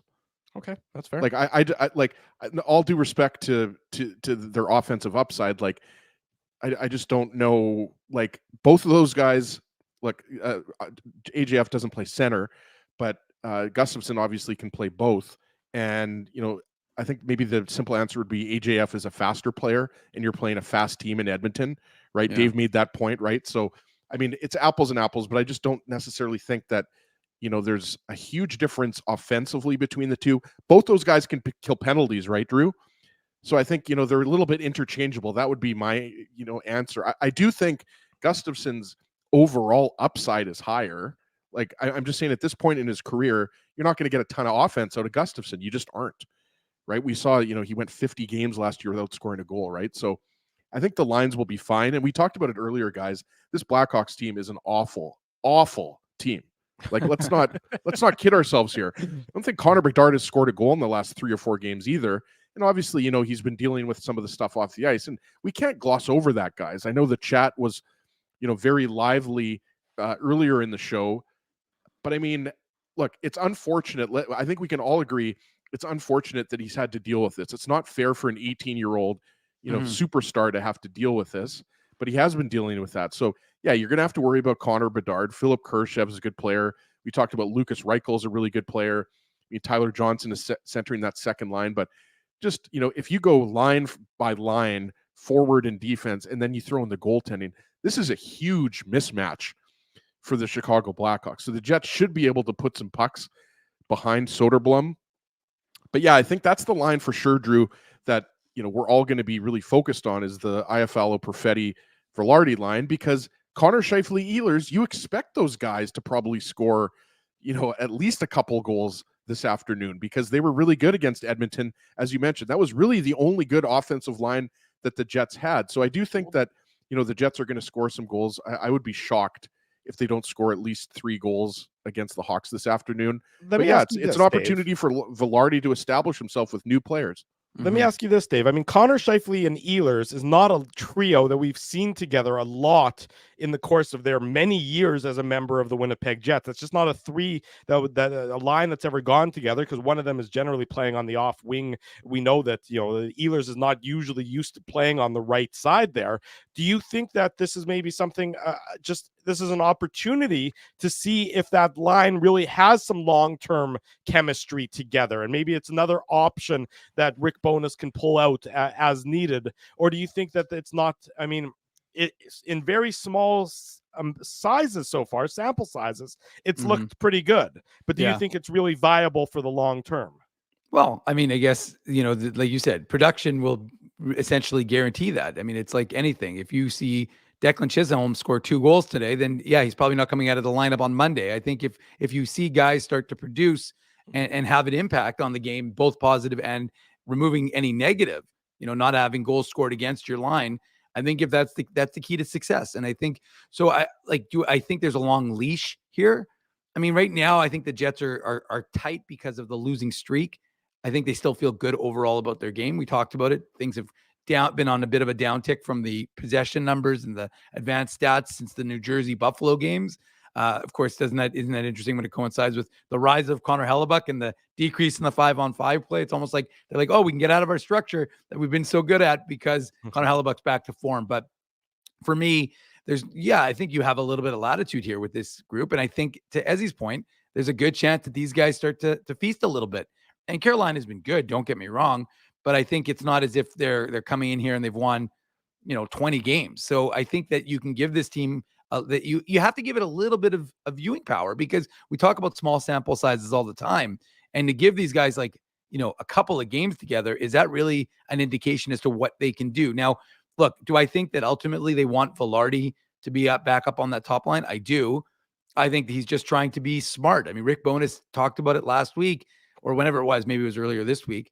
Time is a little bit of flimsy here, but I think ultimately Rick Bowness talked about, we don't want, Gabriel Velarde playing 25 minutes in a game. We don't want that put that kind of, demand on his body so quick after being out for over 6 weeks. So I think that they want to ease him back in, but I think ultimately they'll want to get Velarde back on the line. And I think that the real test or the important thing is to have lines like we tend to get focused on lines staying together, right? You can't break up Lowry, Niederreiter, Appleton. They're too good together, or whatever. But the fact of the matter is that you kind of almost want to have guys be interchangeable. And I say that and the Jets' depth this year allows that, because when things go stagnant, you have to be able to make some amendments to these lines. So I think it's a good thing that they'll give this Ehlers, Scheifele, Connor line a little bit of a runway here. Definitely changing it in the second period, but I think that it's a good thing to give them a little bit of a test, run with them for 3, 4, 5 games. And even if you put Velarde in there, then hey, we've got a window into what that line looks like together. Well, the only thing, Drew, sorry, I was just going to say, the only thing, if the Jets keep struggling at 5-on-5, the only thing, really the big thing that you could see coming is splitting up Scheifele and Connor. I'm not saying it's necessarily going to happen, but that's really, I mean, look, there's only so many pieces you can rotate around in the top 6, right? And I would love, I'll throw it out there right now. I mean, I would love to see Perfetti between Connor and Ehlers. I mean, I just don't necessarily know that you love that line defensively. I mean, especially with Kyle Connor's defensive metrics. So I think there's a lot of different combinations you can have in that top 6. But when you're talking about, not breaking up certain pairs, Dave, that is the ultimate pair. And I still think Scheifele and Connor would get their touches and their looks on the power play, right? So just because you break up Scheifele and Connor, I don't think you should think that is sacrilegious. They have to get more than one line going. That's what it ultimately comes down to. Perfetti, Ehlers, and Nemesnikov were playing really well together. Now you've got Velarde on there with Iafallo and Perfetti. That second line, there's a little bit more pressure on them. Not so much against Chicago, but against Carolina, against Colorado. Now you're starting to go up against some elite teams. They're going to play LA the week after next week. LA is a top team in the West, right, Drew? So yes, Scheifele, Connor, Ehlers, I think they're going to be fine. They're going to get some goals this afternoon. But to Dave's point, I think you got to keep that line together longer than 2 or 3 games. Give them half a dozen games, see what they can do. And yeah, even though Gabe Vilardi, it's only his second game back, I mean, you can't just say 5 games after he comes back, oh, he's still trying to figure his game out. No, they need him to produce offensively. I also have time to hear an argument about maybe, not, taking Appleton, Lowry, and Niederreiter and breaking it up a little bit, and maybe moving a guy like Niederreiter higher in the lineup to try and get some things done. Because that line, which was great, hasn't been as great and hasn't been as dominant, over the last, I'm going to say, half a dozen games. And Iafallo and Niederreiter are interchangeable, right? Like they're both guys that can play on the left wing. Yeah. You're not going to break. Obviously, Lowry's going to center that third line, and Appleton shouldn't be bumped up. We've talked about that. Appleton fits really nicely on that third line. So you're right. I have no problem with Niederreiter, not Niedermeyer, getting bumped up to the second line. Yeah, I mean, I have room for that argument as well. And I mean, of course, right now with Nemesnikov being out of the lineup, and that's another untimely injury to a Winnipeg Jets forward, because you think you're just about to get, more or less healthy enough. And now we know that Nemesnikov is going to be out today and likely Monday by the sounds of it. And they're hoping he'll be back in time for Thursday's game in Colorado. We'll be at Boston Pizza in case you've forgotten over the last 20 minutes about that. But, again, if depending on how this game gets started for the Jets today, and I mean, it should get started well because they do have such a talent advantage against the Blackhawks. I would have no problem with seeing Niederreiter move up and Iafallo move down, or, fill in that spot on that line. And maybe Niederreiter with his method of play, with just basically parking himself within an inch or two of that blue paint and just being a pain in the ass, maybe that helps get some of the guys higher up in the lineup going, Dave. Yeah, no, I don't think there's any question about it. And look, you can put Barron on that third line, and I don't think they really miss a beat with what he's able to do. And you're right, Drew. I think Niederreiter is a guy. How many times in a game do we talk about all the right things he does in a hockey game, right? Whether it's like you said, parking himself in the middle or just being defensively responsible. He's just a very complete player. And I think he's the kind of guy who, if you want to move him up to that second line to give them a little bit of size and again, like a guy who can do a number of different things, then I think he's absolutely a candidate to move up. And then, or if you drop Iafallo down to that third line, I mean, it doesn't really make, it doesn't move. Again, the beauty of this Jets team this year, to me at least, is the fact that there is a lot of interchangeable parts throughout the lineup. And, obviously Mark Scheifele is Mark Scheifele, and you can't replicate him throughout the course of this lineup. Kyle Connor, much, similar to that effect. Nikolai Ehlers also. But after that, with Niederreiter, Iafallo, Lowry, Appleton, Barron, there really is a lot of, similarities with a lot of these players. So, I mean, to me, again, it's a good thing because, if you lose one or you need to move one, you can kind of replace them with a very complementary style player and not really miss a beat so much on what that line is, and perhaps bring what those guys bring to that effectiveness to that third line, for example, since we're referencing that one, up to, like I said, bring a Niederreiter up and let him elevate. And that the situation with Nemesnikov isn't significant. Although, I mean, with hockey and injuries, to that idea, we never really know. I mean, Rick Bowness, I was there in the Matt Frost, and he said, well, we know he's not playing tomorrow, and we're not sure about Monday, and then we'll see where he's at. So to my mind, it's like, sure, on one hand, he said day to day, and it was rather emphatic. It was only going to be 2 games.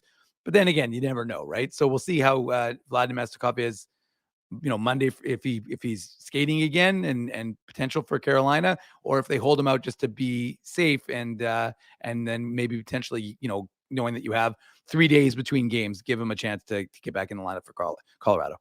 It's something to keep an eye on as the Jets and the Chicago Blackhawks do battle later on this afternoon. 2:00 puck drop, 4:45, give or take a couple minutes for the post-game show. And of course, illegalcurve.com has you up to speed all day long on everything going on with the Winnipeg Jets and the Manitoba Moose. Speaking of the Manitoba Moose, when we come back, our good friend Moose broadcaster Daniel Fink joins us to talk about the AHL affiliate and, of course, talk about Declan Chism set to make his Winnipeg Jets home debut this afternoon against the Blackhawks. Don't go anywhere. We still got plenty more to come. It's the Illegal Curve Hockey Show. We're live on all of our social media platforms. Keeping Winnipeg laughing for over 30 years.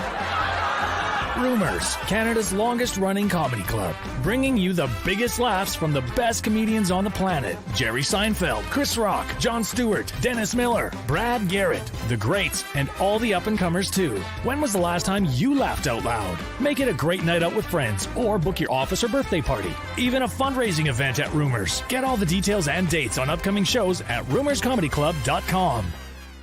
Whoa, Ezzy, everything okay? You look stressed. Of course I'm stressed.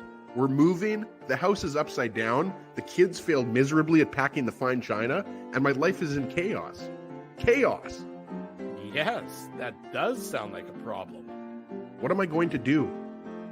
Ezzy, relax. Rolly's Transfer Moving and Storage is the answer. With 60 years of experience in moving Manitobans and a track record of exemplary customer service, one call to Rolly's and your stress is gone. No job is too big or too small. Just visit Rollies.com and they will take it from there. Thanks, Dave, and thank you, Rollies Transfer Moving and Storage, online at Rollies.com. Hey, Drew.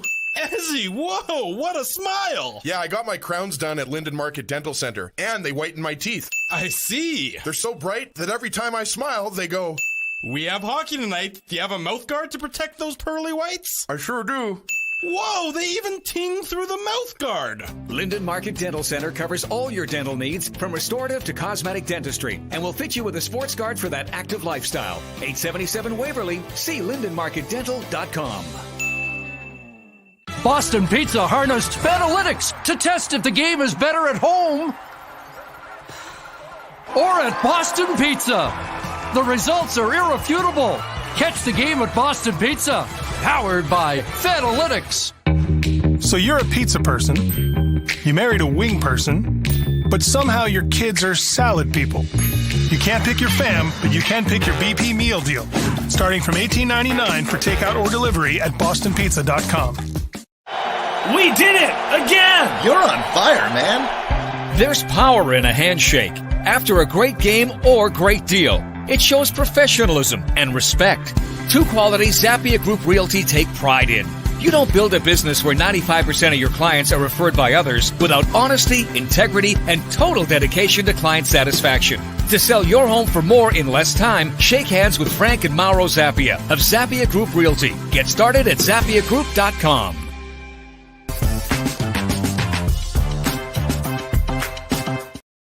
Welcome back to the Illegal Curve Hockey Show. Drew Mandel, Dave Manuka, Ezra Ginsburg, Daniel Fink. His impending arrival better happen within any minute now. Otherwise, Dave is going to abandon the Manitoba Moose once and for all and become the Steinbach Pistons insider. That's exactly the threat that Dave has leveled at our friends with the Manitoba Moose if Daniel doesn't show up momentarily. But I think Daniel is on his way. So we shall be fine on that front there, Mr. Ginsburg. Nice to see you on this Saturday morning. Nice to see so many of you on this Saturday morning joining us here for the Illegal Curve Hockey Show. Want to say a big thanks, of course, to all of our sponsors. They make this show a possibility. They make the post-game show a possibility. All that good stuff. Our friends at Rumors Restaurant and Comedy Club, Linden Market Dental Center, Zappia Group Realty, Betway. We're going to do the Betway game recap a little bit later on tonight. Tough Duck, get your comments ready because someone's going to walk away with the Tough Duck toque. Our friends at Boston Pizza, you know we're going to be there on Thursday. Seagram's, in case you need a little belt of something delicious and first thing this morning. You got to have it handy. Rolly's transfer and Farmery beer. I see there's a beer-related conversation happening in the chat. The only beer there's always a beer-related conversation happening, Drew. Yes, I know there is, especially in your house, Mr. Ginsburg. But the only beer worth drinking is Illegal Curve Lager, available at Farmery Brewing, number 2 Donald Street. I had one last night. Yes. As I bathed. As you bathed, you had it in the shower or literally in the bathtub? I don't have baths because the bathtub at our house is like so small. Because we all know, unfortunately, the last time you had a bath, what happened, and it's not for public consumption on this YouTube channel. You're talking about your bachelor party. Yes, I am. Oh, God. Yeah. No, don't. Bailey's in the chat. Let's just say that there was a little bit of a charge to that credit card after when we were signing out. People were like, "What's this $29.99 charge?" Let's go. Oh boy. God, I said not to talk about it. Okay, well, let me do a quick change of subject because, dear Lord, but I will say, remember, in a couple of Saturdays from now, we're hoping to be going live at number 2 Donald Street at Farmery. So you can come down if you want to buy some IC beer and chat with us during the breaks. We'll be hopefully at their location, 2 Donald Street. So we'll confirm that early this week. There you go. So something to look forward to, I see, at Farmery Brewing. More details to come. We're live on location all the time. Joining us live now, our good friend, Manitoba Moose broadcaster, Daniel Fink, joins us on the program. Daniel, good to see you. How are you? Good morning, gentlemen. Good to see you all after a big Moose win last night. Yeah, we'll get into the Moose victory last night. I believe that makes it 2 in a row, if I'm not mistaken, in the last couple of games. Yeah, I think they won last Sunday against Grand Rapids as well. But before we get into that, I wanted to talk to you about Declan Chism because he's got a lot of spotlight on him today. He's going to make his Winnipeg Jets home debut this afternoon, and he was recently with the Manitoba Moose in the conditioning stint after being in the press box for so many straight games for the Jets to start the year. I guess your impressions of what you saw from Declan Chism. I mean, you know him, you've seen him for so many years now. I guess what were your impressions of his stint with the Moose recently? Yeah, I think for Declan Chism, I'd go more off of the full body of work than the conditioning stint. I mean, even on the conditioning stint, he had 5 points in 6 games. It's a situation where he hadn't played in, I think it was 6 weeks or something like that. And that's going to take a little while for anybody to get back up to speed. And he was doing that, just as the coaches would say. He kind of got better every minute that he was on the ice. So big for him to get that conditioning stint. I think it would have been really tough for him to just jump right into the fire in the NHL and be successful. So it was definitely a good call by the organization to give him that opportunity to play some games with the Moose in a room that he's pretty comfortable in and kind of get his legs back under him before inevitably getting him into an NHL game coming up here.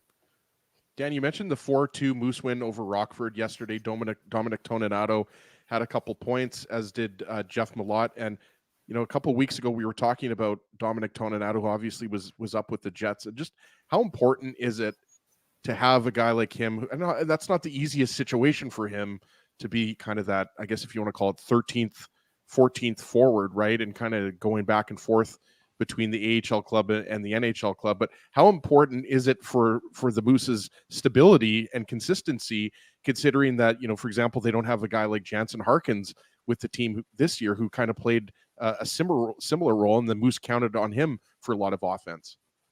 Yeah, I mean, for Dominic Toninato, it's, I think, a role that he's becoming more and more comfortable with. I mean, here's a guy that really through his whole career has been going between the NHL and the AHL in various situations, and he's very comfortable in that Moose room. He knows that he's relied upon as a leader. He wears an A for the Moose, despite being in that situation where he might not be in the Manitoba lineup every night because he's with the Winnipeg Jets. And you can just see the stabilizing force that he is. And he gets into the game. He can calm things down. The Moose found themselves in a spot of trouble early in that game last night where they were down 1-0 after a 5-on-3 goal for the Rockford Ice Hogs. And he went out there and he kind of grabbed hold of the game, scored a big goal. And then even after that goal, he's standing up on the bench. He's hollering down the whole bench, let's get going, let's get going. And from there, the Moose did get going. And you can see the importance of having a leader like that, especially when the Moose don't have Jimmy Olney on the bench every night. Daniel, we got to talk about the goaltending because it's picked up of late. We were expecting this goaltending to be a stabilizing force, and Oskari Salminen had a good start his last opportunity, and of course, Colin Delia picks up the win last night. So that's one area that we were expecting stability from, and it seems like it's kind of coming in. And we know that obviously Delia was dealing with a groin issue, which hampered him a little bit in terms of getting the start with the Moose. But what are you seeing from these guys as they start to turn it around? Because of course, with how young the team was last year and even younger this year, the goaltending is going to be critical for this Moose team to have success. Yeah, I saw it a lot of people were focused in on the goaltending on the road trip, but I'm not sure beyond some miraculous elite level goaltending that a lot of those games would have been very different that the Moose lost. I mean, when you're seeing the looks that Rockford and Toronto and Grand Rapids were getting in some of those games, I mean, Colin Delia might have wanted a bit of a different start in Toronto, but in Rockford and Grand Rapids, I mean, when there's backdoor tap-ins and guys standing on the backside the whole game, there's only so much you can do as a goaltender. So it was really good to see him kind of get support in his last start last night. And you know what? He supported the guys too, because he made some massive saves along the way, especially in that first period. Rockford got some really good looks in on net, created some good opportunities, and he made some real big saves to help the Moose kind of stick through that period 1-1 and eventually get out in front. So real good to see him get a very good start under his belt. And then of course, as you mentioned, Dave, there in Grand Rapids, Oskari Salminen very solid as well. So for the Moose, obviously the goaltending numbers aren't where they would hope to see them, but if they keep getting starts like they have the last couple of games, those will come around just like the penalty kill has. Daniel, there's always an adjustment period when you make a big shift in your career. That's true for hockey. That's true for every line of work. I mean, and especially for a young player who spent the majority of his career or spent his entire life, in a foreign country, coming to North America can certainly be difficult. And I'm talking about Nikita Chibrikov, who doesn't appear to be having any adjustment issues whatsoever. I mean, he's just been so good for the Manitoba Moose so early, leading the team with 18 points in 17 games played. I mean, 20 years old. He doesn't turn 20. I mean, it's almost words fail me to see how seamless the transition has been. What do you chalk that up to? Is he just that talented that he's been able to come in to the Manitoba Moose lineup and have such an impressive impact so early in his career? I think a lot of it comes from just his tenacity. I mean, he's a skill player, but he plays with a real edge. He's not afraid to get into a messy spot. He likes contact. He likes getting into the fight. And in a league like the AHL, where a lot of guys, that's what they have to learn, is to be in that fight every game, to be consistently charging into the fray. When you already have that under your belt, it's going to help that transition, whether you're coming in from another country or you're coming in from junior. It's that's one of the big things, and that consistency is what we're always looking for players in the American Hockey League to develop. So when you already have some of that in your game, it certainly helps. And he's got a real motor, and he just goes and goes and goes. So he never gives up on pucks. He's hard on the back check, things like that. Nolan Baumgartner was saying the other day, they really like how he's picking up the defensive side of the puck as well. And on top of that, he's a supremely talented player. I mean, you can see just his vision on the ice. He's got a wicked shot, and that's going to help you out as you make the adjustments. So he's done a real nice job of that. He's been very effective on a good Moose power play. That certainly helps with the production as well. So it's certainly been a nice start, but we're coming up to the first quarter of the season. The key is, can he keep doing it through the second quarter of the season and the third quarter of the season and the fourth quarter of the season? So that's always what we're looking to see, because time and time again, you'll see players kind of taper off, and there's nothing wrong with that. Production might not stay at a point per game. That's very hard to do, especially in the American Hockey League. But what's he doing away from the puck? What's he doing defensively? Is he getting those chances? Is he creating offense for his line mates? Things like that. So it'll be very interesting to see if he's able to keep up the production like he has. And so far, it's been very good. He's only played in 4 games where he hasn't had a point this season, which is very impressive for a young player.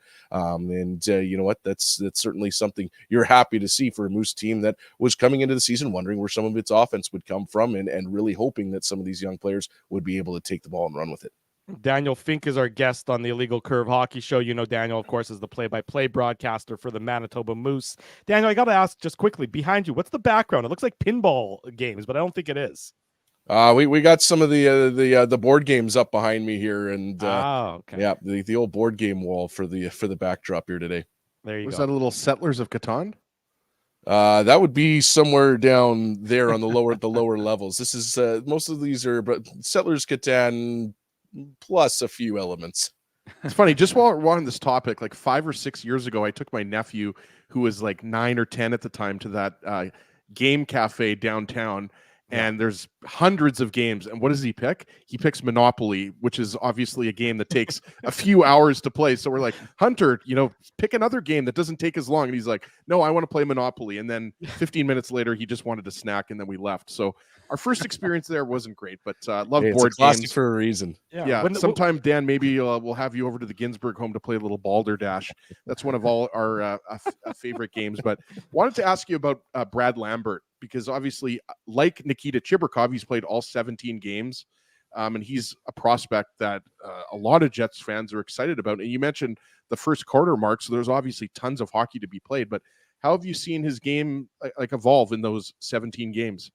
Obviously real hot offensively to start the season. He's cooled off a little bit in the production department, but you know what? He's playing with a couple of guys in Jeff Ballot and Parker Ford on a consistent basis. And I think for a player that is very skilled, and you wouldn't say he's necessarily the most physical player on the planet, two real good guys to learn from. I mean, even though Parker Ford is a rookie, they have very, very different games that they display. So when you have two guys like Malott and Ford crashing into the corners, helps bring a guy like Lambert. Okay, that's the type of game I need to play, and he's certainly picked up that way. And you know what, watching Brad from last season to this season, it's been impressive to see how he's taken to heart some of the things that he learned during his short stint with the Manitoba Moose last season, and brought that and improved upon it in junior, playing against kids his own age. Now in the AHL is a more effective player, and that's great to see. You always want to see that progression. So for Lambert, again, as I always do, gentlemen, I will always preach patience, because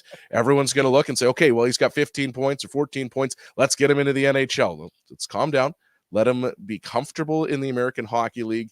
Let him do his thing and find success with the Moose. When something that Eric Dubois has always said when I talk to him is, you want players like Brad Lambert, like Nikita Chibrikov, to be dominant players in the NHL. You want them to be top 6 guys. And so they need experience doing that. And they're not going to get that experience playing on the fourth line in the NHL or something like that. But what they do get is, for Brad last season, he gets that experience being a dominant player in the WHL.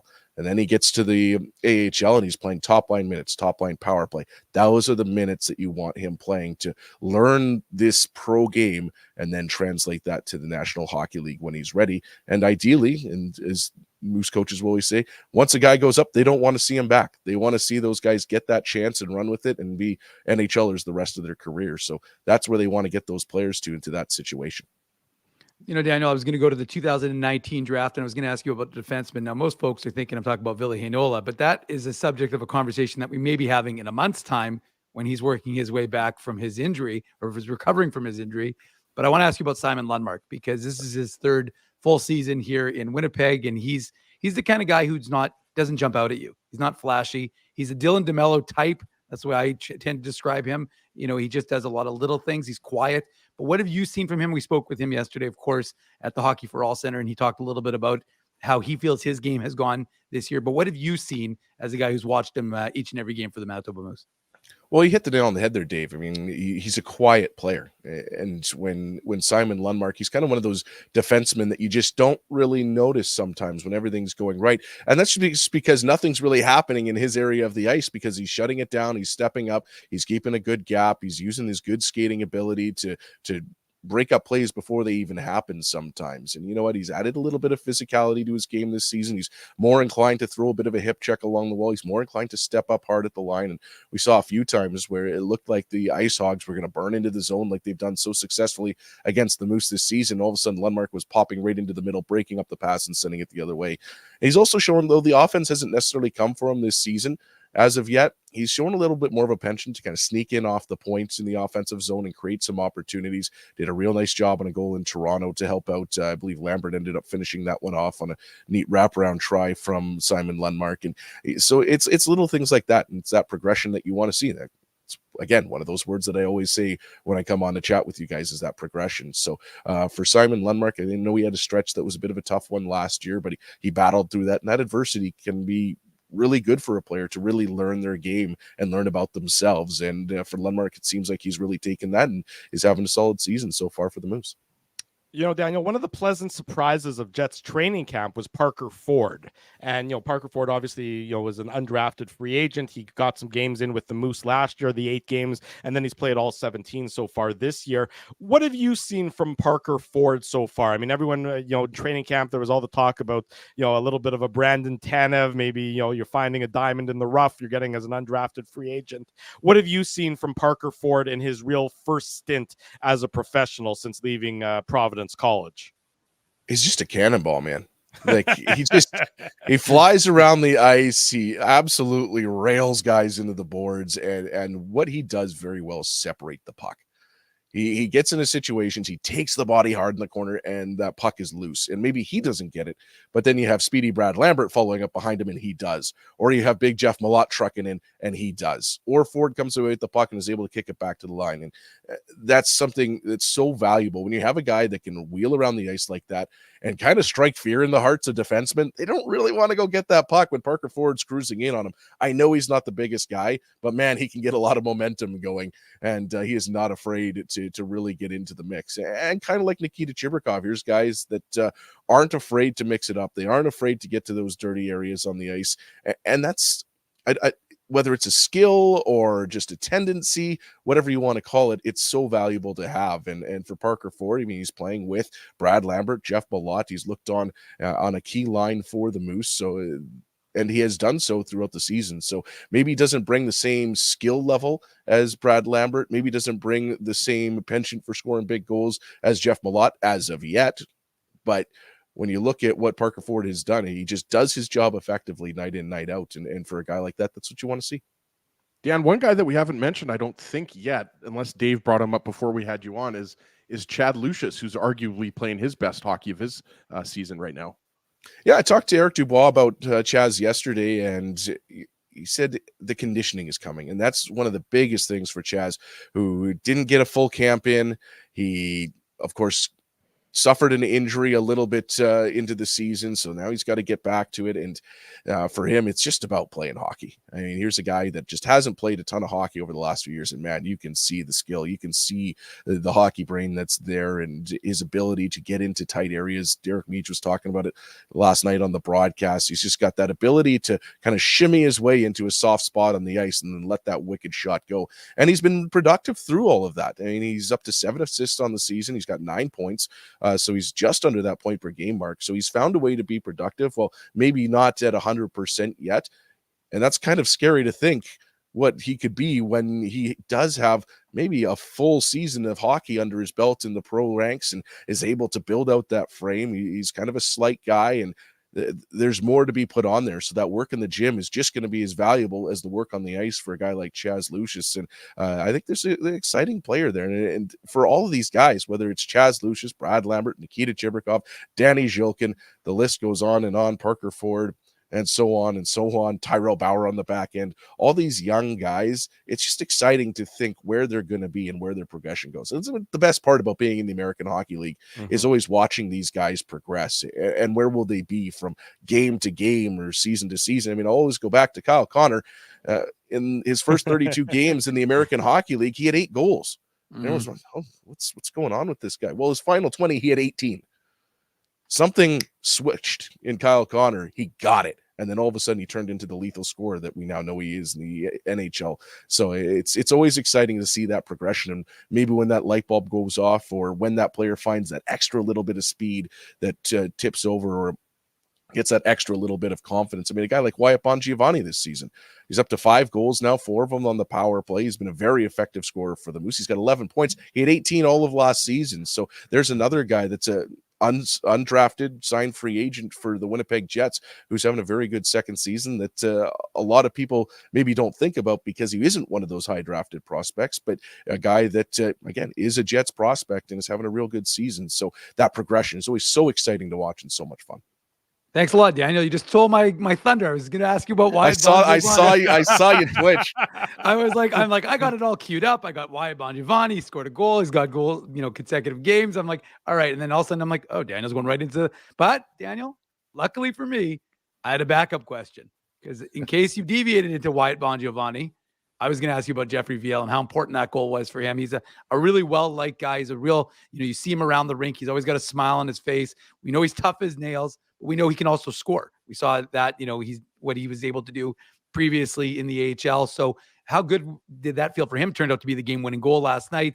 But to get that goal and to feel like he's a part of it, not just in the rough and tumble areas, but to get on the score sheet.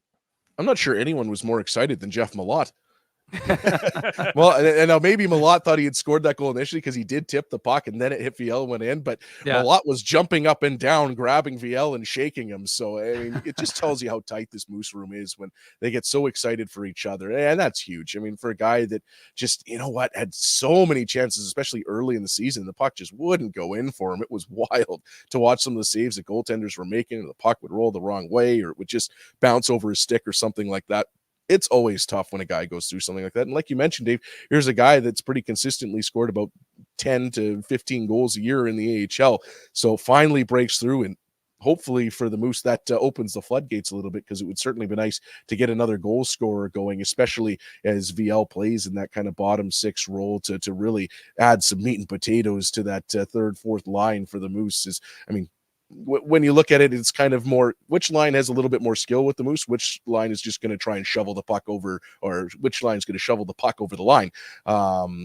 Everybody brings their own effective nature to this Moose club. They're so deep up front, but for Jeff Viel to score that goal, obviously huge, and great to see him get his first as a Moose.